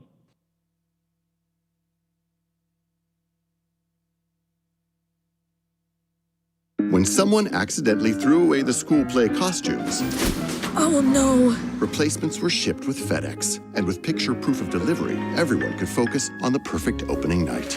FedEx, where now meets next. For residential delivery only. And now, great moments in history. She had one where she was talking smack about Drew Bledsoe. I'll send that to you. What? Oh, now it's on. Now it's what? now it's on. now it's It just got Drew real. Bledsoe. now it's Whoa, where's now that it's coming definitely from? a thing. No, but all I saw like Megan had like 100 different Scream clips of her just compilation. screaming. No. But they had just won. Like, what is she supposed to do? Not Go to the post it. library? Face. Oh. Face. Wow, now it's her face. Oh, I just Schadenfreude. I just want her to. I'm sorry. What was that word? She's the girlfriend. Yeah. Not the wife. How's it say? Schadenfreude. I was gonna say he went 0 for 2. He said it 2 different ways. Neither one of them was correct. Schadenfrocken. All right. What? All right. That's another great moment from All right, back here on Patriots Unfiltered, 855-PATS-500 is the Ace Ticket Hotline, web radio at patriots.com. Bridgestone is the official tire of the New England Patriots, and Bridgestone tires are now on sale. Oh, this is old copy. The sale is over, but visit sullivantire.com for Bridgestone tires and to find a location near you. So, And maybe there'll be another sale. oh wait, here comes Matt Morrell. Sorry. We have new copy. Just in. We'll get that in post. Yeah, Bridgestone it's the same copy. It's the same thing. Oh my God. The sale's over, but go to sullivantire.com for Bridgestone tires. Tell them Fred sent you. They're good tires. I just want to let people know, I see the emails. I know a lot of them are saying the same thing. They want to change. So I'm not going to read them all because they're all the same. But But what change do they want? Bill? Yeah, or Bill. Mac or Bill both? gone. Bill. But I'm not going to get into everyone because they're all the same. But I hear you. It's not like I'm ignoring you. No, we've because, talked about it a lot. Yeah. So I just want to get that out there because there's a ton of them. I mean, a ton. So trying to find ones that are a little bit different, you know. Write something a little different. Yeah. Somebody. But let's get to the phones. We'll get to Tim in Boston. What's up, Tim? Tim in Boston. Can you hear me? Yes. Hey, Tim. All right, yeah. So I just feel like I got tricked into feeling optimistic this offseason, and now I get this feeling of how could we be so stupid? Like, of course the O-line was going to be a disaster with the group. Like, the receivers won't be enough. Mac can't elevate them. Like, do you guys feel that, like, in retrospect, was there ever anything to actually be optimistic about, or should we assume it's coming? Well, I think in our defense, last year was such a terrible offensive, offense period, like how it was put together. I think we were all kind of blinded by just how inept it was, and we didn't, and maybe that blinded us a little bit to other issues that were also on the team. But I think we were all kind of aware of what was happening. I think we just all kind of assumed that Bill O'Brien will wave his wand to make it better. Listen, they were 8-9 last year, right? Yeah. And the offense wasn't good, but we thought pretty much the same cast of characters. Bill O'Brien comes in. Yes, the schedule's going to be a little tougher, but we'd see an improvement in the offense. We upgraded Jacoby Myers. I didn't think going in this season that the record would be that much better. I thought, maybe you could muster 10 wins, but that was highly optimistic. I thought we'd be, 9-8, 8-9 again. Yeah. But we'd see a better offense, something to build on going forward. and we're not even seeing that. That's the problem. You know, so I was optimistic to that degree, and I'm losing that optimism. I think the offensive line in particular, as much as I have gotten on them about the Cole Strange pick, you just think in a vacuum Cole Strange is in year 2 is going to be a better player. Right. Michael Onwenu just getting hurt and then really being ineffective, that's something that you didn't anticipate coming in. So for me, the offensive line play in general and just how bad it really has been, I figured they'd have to work around a bad right tackle. We knew that coming into the year, but I thought the other 4 spots would be steady, would be solid. They have multiple spots that are falling apart on the offensive line. And so I think that's like where, you know, other than the Juju Jacoby thing, like that's like the biggest, I guess, misstep. Yeah. Yeah. My fear was that just by changing coordinators, I thought it would be better too. I mean, but that was really the only improvement they made. They didn't really improve the personnel, and I worried about it. Because in general, Mike, Paul worries about everything. Yeah. Well, that's Paul, good. and I like how you brought up a few times where you said, you know, if you look at last year's stats and this year's stats, people are going to be upset because they're not much different. They're worse. They're getting worse. Yeah, now. they're Well, now they're worse worse. over the last 2 games. Hey, But bottom. At the Yeah. bottom. Thanks, Tim. Let's go to Andre in Atlanta. What's up, Andre? Hey, how you guys doing? Good. Hey, Andrew. Can you hear me? Kind of. You're a little muffled. Maybe you want to change your angle. Okay. Yeah, listen. So I was listening to the podcast on the picks on Friday, and it was me and my wife, and she's a Saints fan. And so, you know, we listened to it and everything and picks and all that. Now, I was very optimistic. Now, after the game, we're driving back home. I was pissing and everything. Of course, she was happy. And I said something to her, and then she's all like, how my ass tastes. And, you know, from Fred, from how you said What the hell's going on? what is happening? So All his right. wife said, "How does my ass taste?" Yeah. I'm a that, Definitely on Andre's end. Yeah. No, that is. I don't know what happened there, I but don't- His yeah. wife ripped the phone out. I- She's like, "You're not supposed to tell that story." I don't think that was going in any more directions we needed it to go in. Christian's in L.A. And he says the line still sounds bad. What's up, Christian? Yeah, hey guys, the line sounds really bad. I don't know if it's from our side or your side. Probably It's our really side. bad. Everything's bad right now. Muffled. Yeah. But go ahead, make your point. Yeah, let's just do it. Yeah. Really quickly, from the fans' perspective, I wanted to say that I've been a fan of this team, a diehard fan of this team since 1979, which means I've been through the bad times, and I've also been Okay, make your point. through the good times. You know, a lot of us who are just fans, we give our blood, sweat, tears, and money to this team and to the whole program. And when the product gets to a point where tanking would be an upgrade for us, I believe Mr. Kraft has a responsibility to the people that are just, you know, we're not millionaires. We're just guys getting by, just trying to make it through the week. And the hope that having a good team gives you, I know you guys can make fun of it, but it's incalculable for us Okay. normal guys. And Yeah. so when you get to a point where tanking would be an upgrade, it feels like we have to make a move. Yep. Okay. Thank you. The line was just really bad. Yeah. But yes, when you get to the point where you think you have to tank, you're in the cellar. That's when teams make moves. You know. I get it. It was. Yeah. It was when they were bad in the '90s. Though, you never like had a reason to get excited before that. So it was just kind of like you just kind of accepted it. Yeah, that's what makes this a little different. Hey Matt, before I forget, put a ticket into help desk about these lines. That's ridiculous. To me, it's a quiet tank. Like, you got a quiet tank. I'm not telling them to like go out there and not try. Like, nobody's saying that. But adding to this team and like taking resources away from the future to add to the team, I just don't really see where that gets you. And I also just think if you are moving on from Bill at the end of the year, it's probably a more attractive job for the GM and the coach coming in if you basically just have a clean slate. You know, clean books, your whole like allotment of draft picks, and you just kind of starting over from scratch. Yeah. That's definitely easier to do than have to, work the cap and do all these different we've things. mentioned that before, though. With just there's a lot of turnover coming on the offensive line. No tight ends are under contract. There's I mean, you have basically one running back under contract next year. So there's a lot of opportunity between the cap space, the money you could, theoretically have to spend that, someone could really come in here and probably, put their stamp on the offense. Spian Fresno writes in at webradio@patriots.com, there are a lot of mysterious unanswered questions in Patriots history. The Butler benching, the Jimmy G situation, Tom, Bill, Robert dynamics toward the end, Stork's wetness problem, what a journeyman is. And now it's clear we're going to be saddled with yet another mystery, whether Mac's downfall was a Mac thing or a Bill thing. The answer truly is both. Even if you've generally tended to point at Mac, as I have, you have to acknowledge that the situation has set him up to play this miserably. He's gone the way of Derek Carr, and it's genuinely sad. David Carr. I think he probably meant that. It's ridiculously unfair and unsafe and stupid to put a middling-ish quarterback in a middling-ish situation.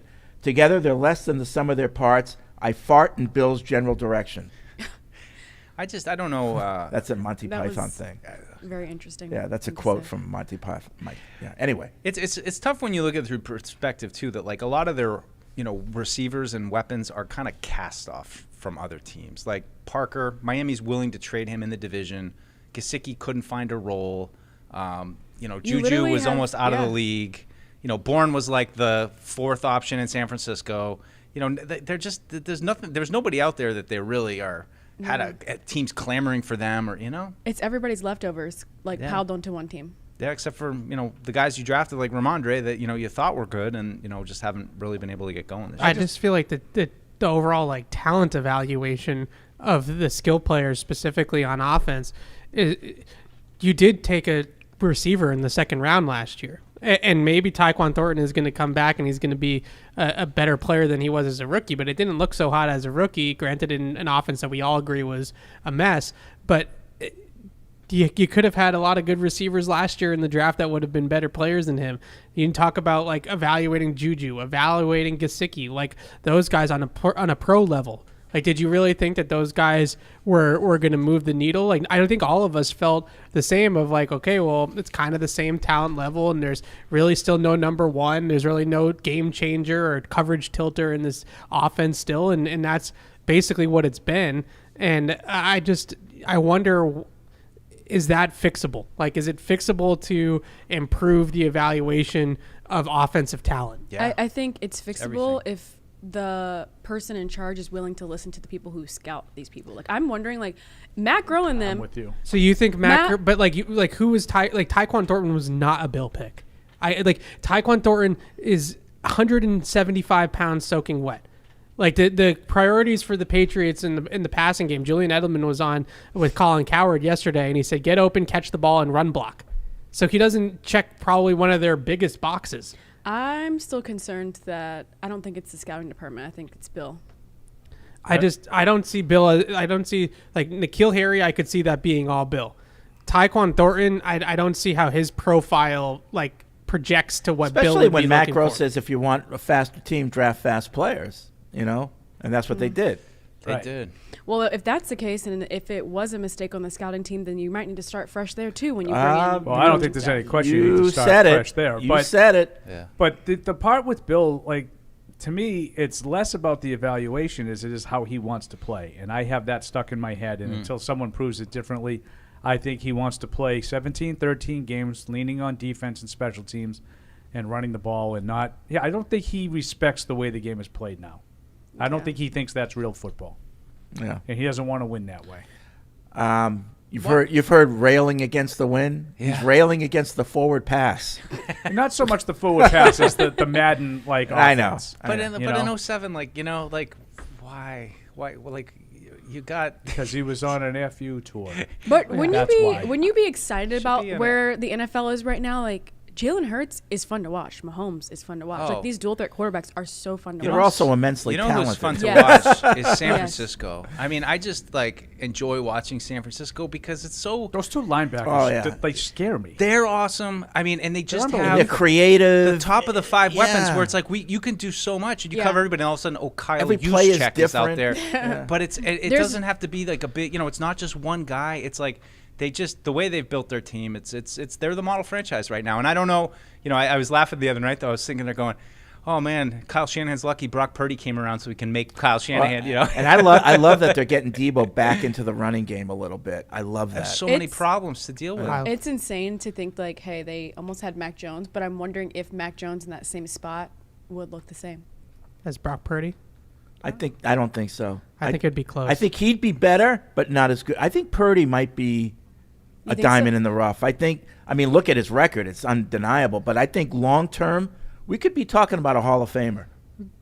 But how much of really? it? The problem is like their stats offensively are the same as they were with Jimmy G. Yeah, but what does he do wrong? Is that right? Yeah. Because it doesn't seem like this was the kind of offense they had when Jimmy G was winning every game. Yeah, I mean, they're like in terms of like efficiency, it's like marginally better with Brock Purdy.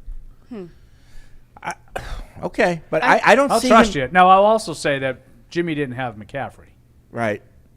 But like it seems to me like they just score the first 3 times they have the ball every game. Yep. Yeah. And he never turns it over. Never. Jimmy always turned it He's over, like- even at his best.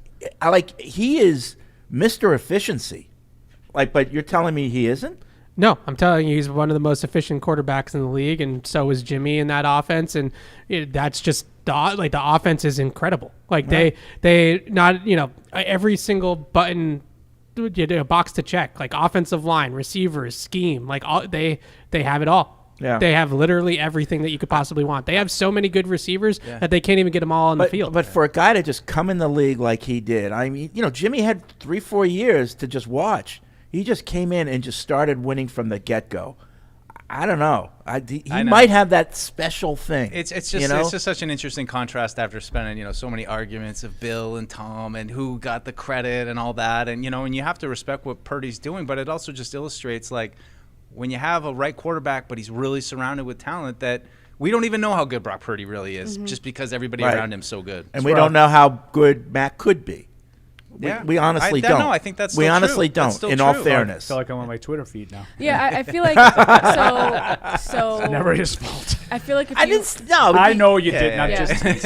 It's like if Mac had, his same offensive line from Alabama, he had Devontae Smith, he had at least half of the talent that was with him at Alabama. You could be good. He could be good. And that's no I'm sure disrespect that's what to Mac's you. saying to himself too, Yeah. though. Like that's what I playing was thinking. defense? Watch Mac. Yeah.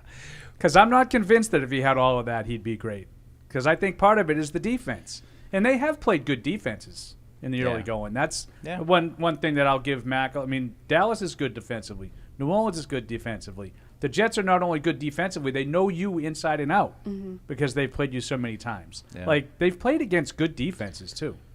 I don't know if Mac would be this elite top 5 MVP caliber quarterback with all the things improved, but they didn't even try to improve it for him. Like they didn't even try to follow the book.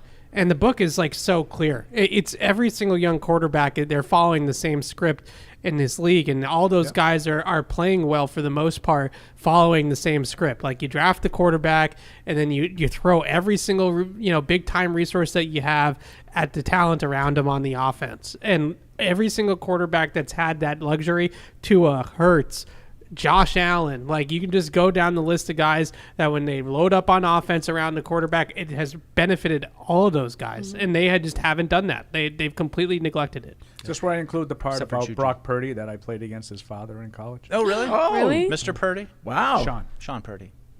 That's pretty cool. Did you strike him out? You sit him down? No, he pitched for Miami against us. That's pretty cool. Did you take him long? No, we lost. Oh. Tyler in Providence. Belichick is a legend in the league and the best coach of all time.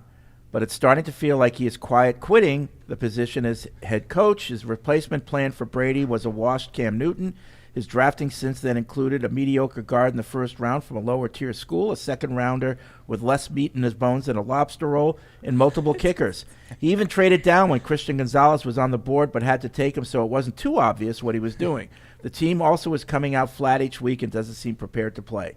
Obviously, this is a joke, and all great things come to an end eventually. The team really isn't good this year, and hopefully Belichick receives the respect he deserves as he retires at the end of the season. Also, this is the most important part of the email. When Fred finally goes downhill and loses his fastball, is there a succession plan in place for PU? I just don't want the show to be caught with its pants down and Big Head coming back as our Cam Newton. Imagine like what the PU version of Juju would be like. Oh, we got this new guy. We're swapping out Deuce, Pretty sure but that's me. we're upgrading him. Pretty sure on the PU version of Juju, got no burst, nothing.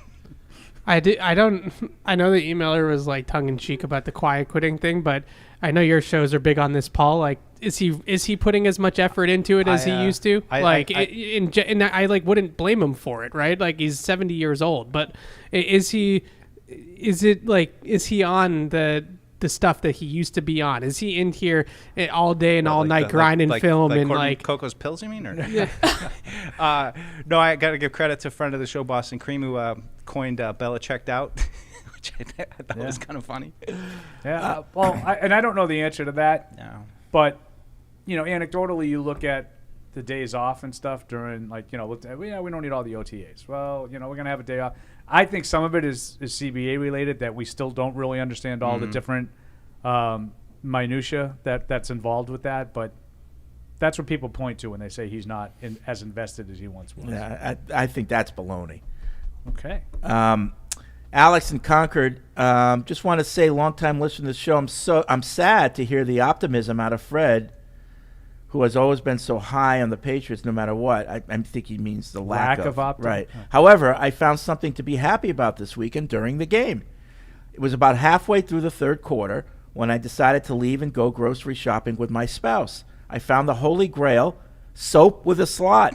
I couldn't believe my eyes. A whole section of different soaps and scents dedicated to saving soap. The soap with a slot was conveniently located next to the dog saliva hand wipes for when your fingers get covered in buffalo sauce. So there you go. What is happening? Yeah. That's great. Oh man! I still have Wait never till seen December. this We're gonna be list. like knee deep in soap with a slot in December when it's getting bleak. I got a feeling, though, we're going to have a lot of things to talk about in the offseason. It's hard to even I joked in the meeting earlier about Caleb Williams, but like it's hard to even do that path because I'm just who's going to be in charge here next year, right? And if it's Bill again, are they just going to roll? I don't even know if they're going to take the quarterback in the top 5. I don't know if they're going to take any of these guys that I think are all have individual talents. Like Drake May, I think is an interesting prospect. Penix, I think is an interesting prospect. But is that even what they're going to do? Or are they going to draft some left tackle we've never heard of? You willing to go Penix lefty? I can't do it. I can't do lefties. I've a lefty. I've already put that out there that I was a my bad eyes lefty just can't quarterback. adjust to lefties.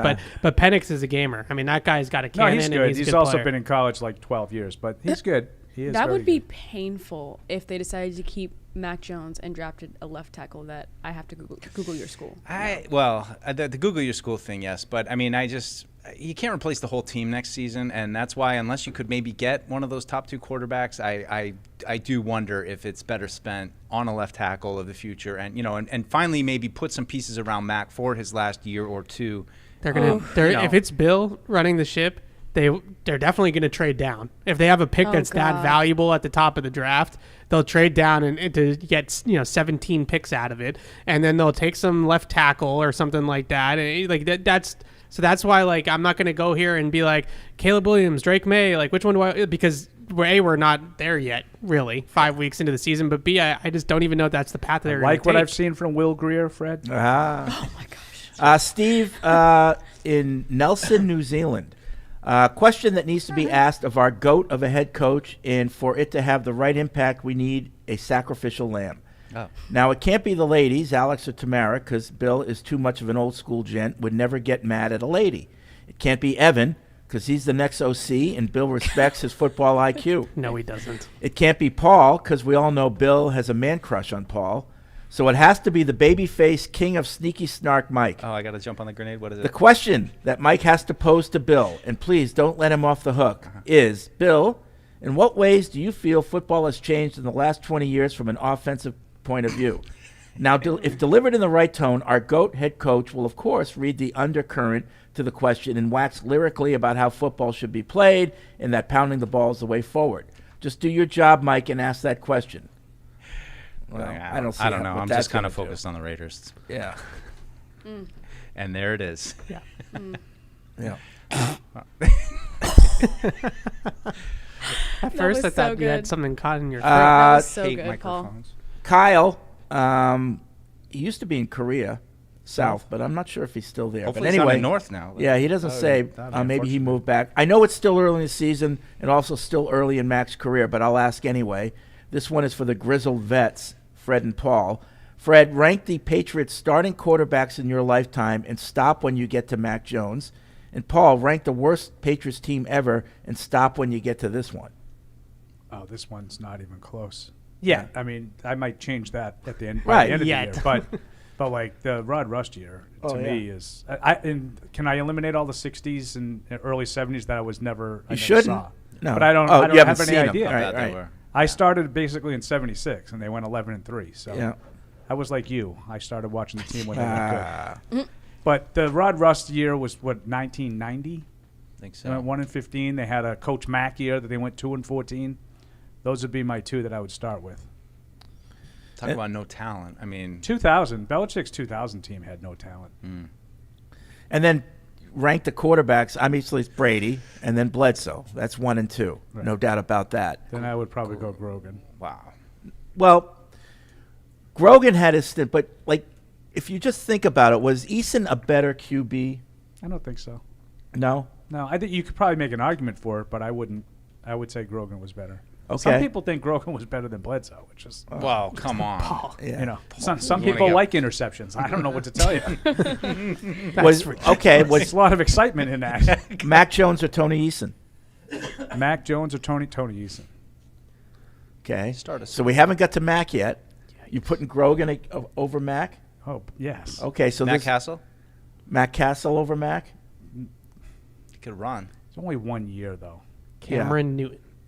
Cam Oh, Newton. no, Mac would be over Cam Newton. Okay. But not in. I'm going to get a text. Yeah, I'm gonna as a get tweet Patriot, now you're right. from our friend. Yeah, as your Patriot, you're right. What about Do you have that? Oh.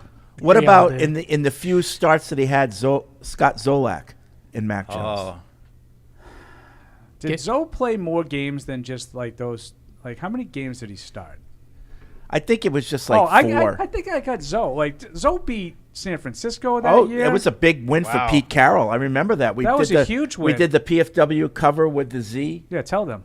Yeah. Tell them. Tell the so, kids. Tell the so, kids. Yeah, Freddie. so, you know, Tell the Zorro kids. would leave his mark with the Z with his sword. 7 starts not for listening. Zoe. He doesn't I'm care. sorry. I was checking the. He's I was getting me checking fact check. I was information. fact checking. 7 starts? What was his 7 record? starts. He 4 and played 3? in 55 games. He threw 8 touchdowns and 7 interceptions. Doesn't say his record here. Let's see. Should have Find QB out. record. Okay. Oh, you didn't go All on right. Pro Football Reference. I'm there now. Thank you very much. 3 and 4. Who was the original quarterback for the Patriots? What's his name? Babe Hurley. Babe Parilli. Babe Butch Parilli Songen? or Mac Jones? I have no idea. I Butch never saw- Songen was actually year 1. I You're don't right. know who. I never saw those. Babe guys. Parilli? I'm taking Babe Purley. Yeah. So, I mean, it's hard. Mac's like 6, maybe. Number 6.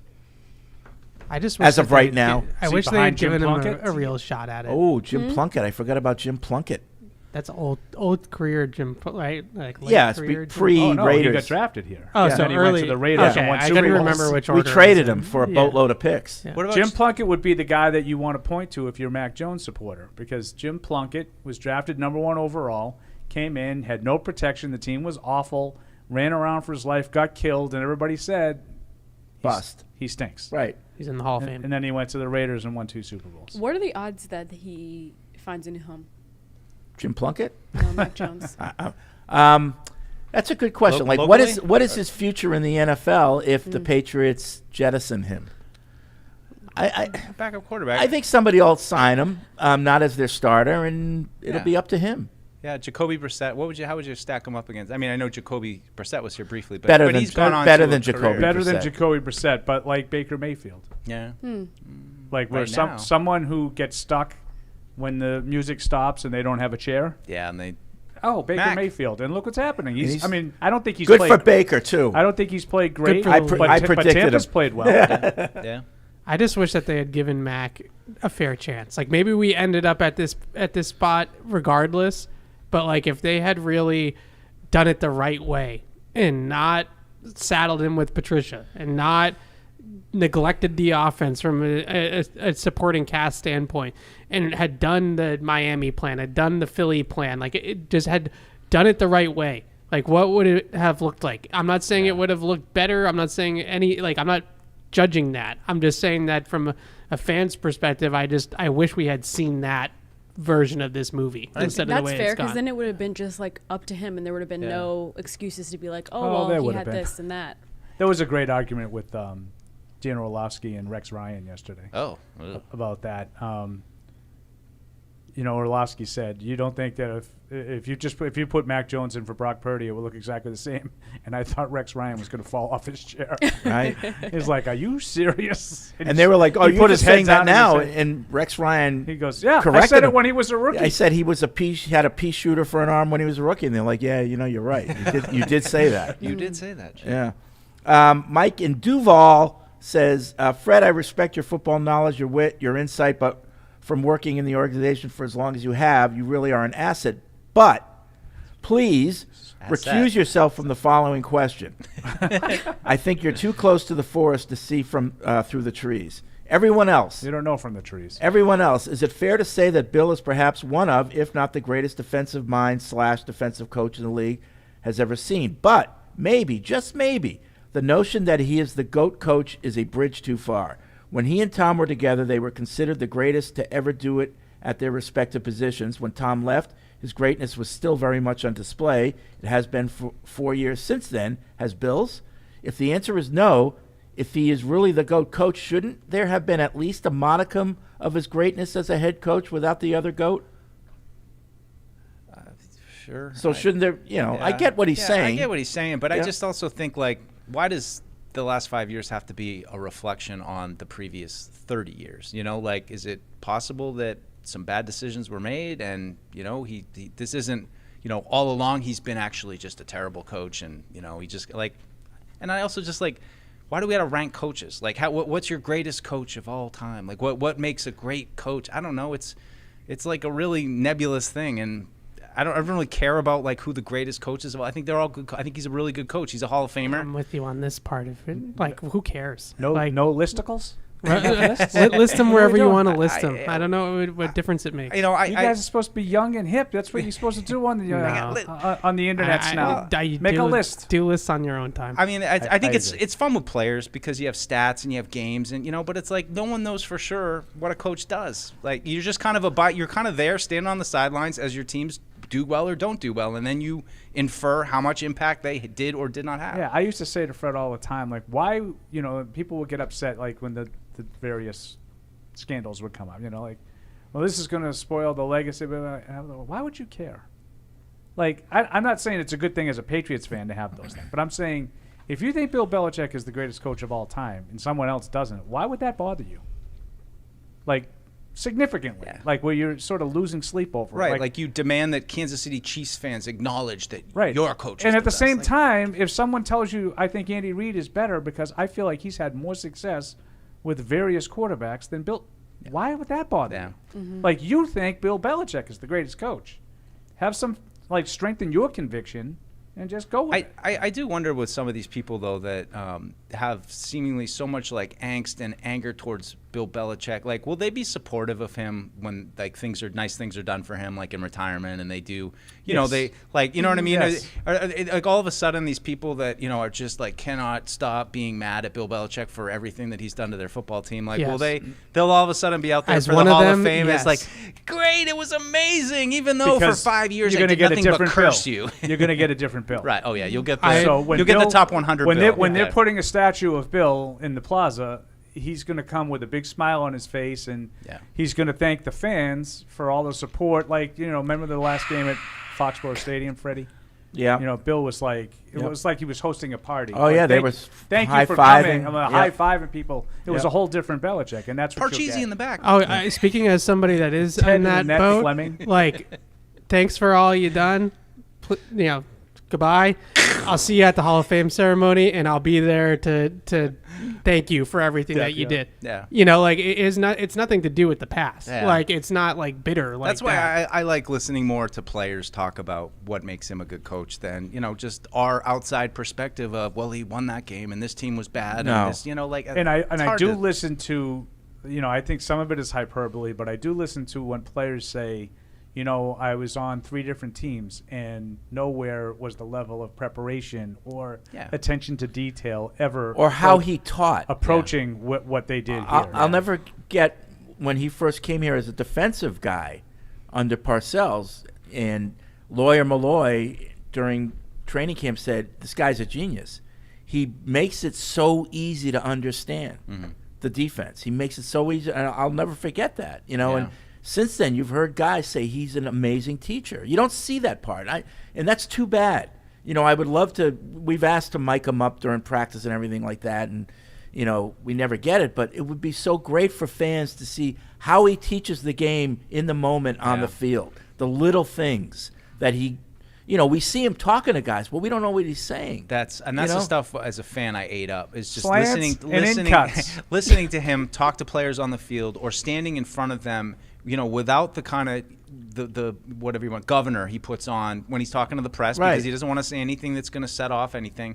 That's the stuff that really shows you what kind of coach he is. Not just they went 6-12 this year and blah blah. Running down the stats and how the teams did. Of course it's part of it and that's how everybody's judged. But there's so much more that goes into coaching that's interesting to me that we never see and that we judge it. But at the end of the day, he's the coach. The players have to go on the field and do the thing. So, let's not lose that for what it is. For certain guys, I think Bill Belichick is the perfect coach. Like your guy, Rodney Harrison. That was the perfect marriage for those two. Rodney was no nonsense. We're here to work. It's just us. No one's coming. That type of thing. And, and Bill's, Bill was no nonsense and it's all about football, and they were a perfect match, and other guys like that, I do wonder if part of that's generational, though, too. Me and Evan I talk think about it all the time. Is there, how many real killers, and I don't mean to say this like killers, but, how many of those real tough-as-nails NFL players are there now, like that from the early 2000s when you went to every team and there's a Ray Lewis or, those kind of guys that are just absolute animals on the football field. And it just doesn't seem as much anymore. Different. I also just think all these offensive players, they don't want to play the formula. They don't want to play, let's run the ball and let's possess it and let's not turn it over and let's win Hit this. me deep. Hit me Yeah, deep. right. No, all these players come from the college game is wide open. 7-on-7. They just want to light up the scoreboard. Yeah. That's all they want to do. And if you're being told over and over and over again, no, we're going to do things like this way and that, and that it's conservative and that it's not going to score 30 points a game. You kind of lose touch with that, right? The players don't buy in. And the only thing that appeases them if you're doing that is if you're winning championships. Right. Well, at least I'm getting rings every year, But when you're not, that's a tough sell. Yeah. Let's get through some of these phone calls as we wrap up the show. Eldred's in North Carolina. What's up, Eldred? Woof. Hello, ladies. 5-car accident. How y'all doing? Yeah. Hey, Deuce. Yeah. Evan. Oh. Love what you saying, Evan. But Deuce. Yeah. It ain't the coaching part. It's the the GM part that's killing us. Yeah. Lack of talent. Right. And the person, if I keep saying we're not there, been a lot of people there that we could have got. You never got. Just think. Instead of getting Harry, you got A.J. Brown or DK. Brady probably been here for the last 3 years and then whatever. But that's that. You got Strange. You could have got Oblate, Watson, or whoever. It's just the pick. You keep picking the same guy. Yeah. And it's the talent level. Because when you play them guys that you're supposed to get and they run over you, that's a slap in the face too. And that's how I would look at it. We want the team competitive. We don't care. I don't care if they lose 30 to 25 or 30 to 18. It's how you look when you're playing. That's just the point. Yeah. That's what we're having problems with. Well, I am. I don't know about nobody else, but I am. No, I hear you. It's what does it look like? Watch the game, it's hard. Yeah, I know. Now, I'm the butt joke of every joke. I used to give them the butt joke. but then I'm the butt joke. I hear. Like you said, I hear. How does your butt we taste? the tune-up joke. We the tune-up game. Yeah, And we're the Get Right team. Yeah, that's the new T-shirt. Get Right with the Patriots. I said I thought of you when they interviewed Derek Carr after the game, and they were like, Derek, like, you guys finally scored, like, a little bit on off. Like, what went right today? I'm like, Fred's right. We're the freaking Get Right game. Yeah. Like, like the Saints even got right Want it against the even Patriots. worse? Did you hear the answer? No. I'm not sure we should be overly excited about what we did today. We left a lot of points on the field. We had a ton of mistakes. They did. They had how many? We stopped counting at like 11 penalties, right? Yeah. I mean, it's like every time they had a 3rd and 3, they turned it into a 3rd and 7. You know, whatever, 3rd and 8. Math always tough for me. To me, it was Dennis Allen just being like, "Wow, it's been a long time since we played this well in all three phases." All 3 phases. Yeah. Oh my God. Ken's in Providence. What's up, Ken? Tim. What? 12 penalties, by the way, for the Saints. But Okay. my basic question is, if you guys were the GM and you have a top 10 pick and you're the Patriots, and we're not going with Bill next year, what are we doing? Are we taking a tackle? Are we taking a quarterback? Oh, I'm doing whatever I can to get a quarterback. Yeah, I whoever I like, I'm doing whatever I can to get him. Yeah, and I'm not sitting wherever I am and hoping that one falls to me. I'm going to get the quarterback that I want. I'm going to move up. And if I can't do it, I can't do it, but I'm going to die trying. Yeah. His name is Drake May. Know the name. So you like him more than Caleb Williams? No, but Caleb Williams is going 1-1. Okay. Yeah. Right, but if like it's Carolina, Thanks, Ken. and they're not going to take him, they're going to trade it. Yeah. So I want to be Carolina the one they doesn't trade have it their to. pick. The Bears have both. Oh, is that right? The Bears have their That's pick. right. Yeah. But yeah, he's I don't right. see the Bears He's right. drafting a quarterback. Well, I don't know. the It's Bears- not going so hot for them either. The Bears could draft a quarterback. Carolina wouldn't, but I forgot about that. That's, but you know, in general, that's right. If the Bears are either going to take Caleb Williams or they're going to sell that pick for an absolute boatload. And I want it to be me. Okay. I want to get that. want to be May. Oh my God. If it's not Caleb Williams, I want it to be May. I do for like sure. I like Drake May too, but I don't. I'm not like One Williams. more call. Let's go to Dan in Daytona. What's up? It's on line 3. Damn it. Okay. All right. Sorry, Dan. Also, there he You was. lose, Fred. Dan. I know, but Maybe it he'll call sounded back. again. Maybe he'll call back on line Sounded one. like Line this is Radio America during World War II. The Allies have crossed the border and they're. I think that the previous person was trying to tell you his name was Tim, Yes. not Ken. My name is Yes, Tim. he Oh, was. Ken in Providence. Yeah. Tim. It clearly said Ken in Providence. Yeah, I but know, but he it's- was saying. Repeat yeah. their names back to them. So. Do you understand Rhode Yeah. Island? Yeah, Rhode Island has a funny accent. It's. You ever notice that a lot of people in Rhode Island kind of have a New York accent a little bit? A little bit. New York and Boston whoop together. Is that right? Yeah. Whooped. Whoops. Yeah. I like you say that. All right. Let's see. I guess that'll be it for Yeah, this show. sure. Yeah. Whatever. Yeah, but what do you have, a meeting? Always. All right. So thanks, everyone. Again, millions of emails. We only got to some of them. I appreciate you emailing in and engaging with the show. That's what makes this show special, I think. We read emails. I even convinced Hardy of that. He did great. Yeah. Turn to leaf. Turn to leaf. He turned it into dinner theater. Yeah, but it was great. All right. We will see you tomorrow, Wednesday. Thank you for downloading this podcast. Subscribe on Apple, Google Play, and everywhere else you listen. Like the show? Please rate and review us. Listener comments and ratings help keep us high in the podcast rankings so new listeners can find us. Be sure to check Patriots.com for more news and more podcasts. The world's original.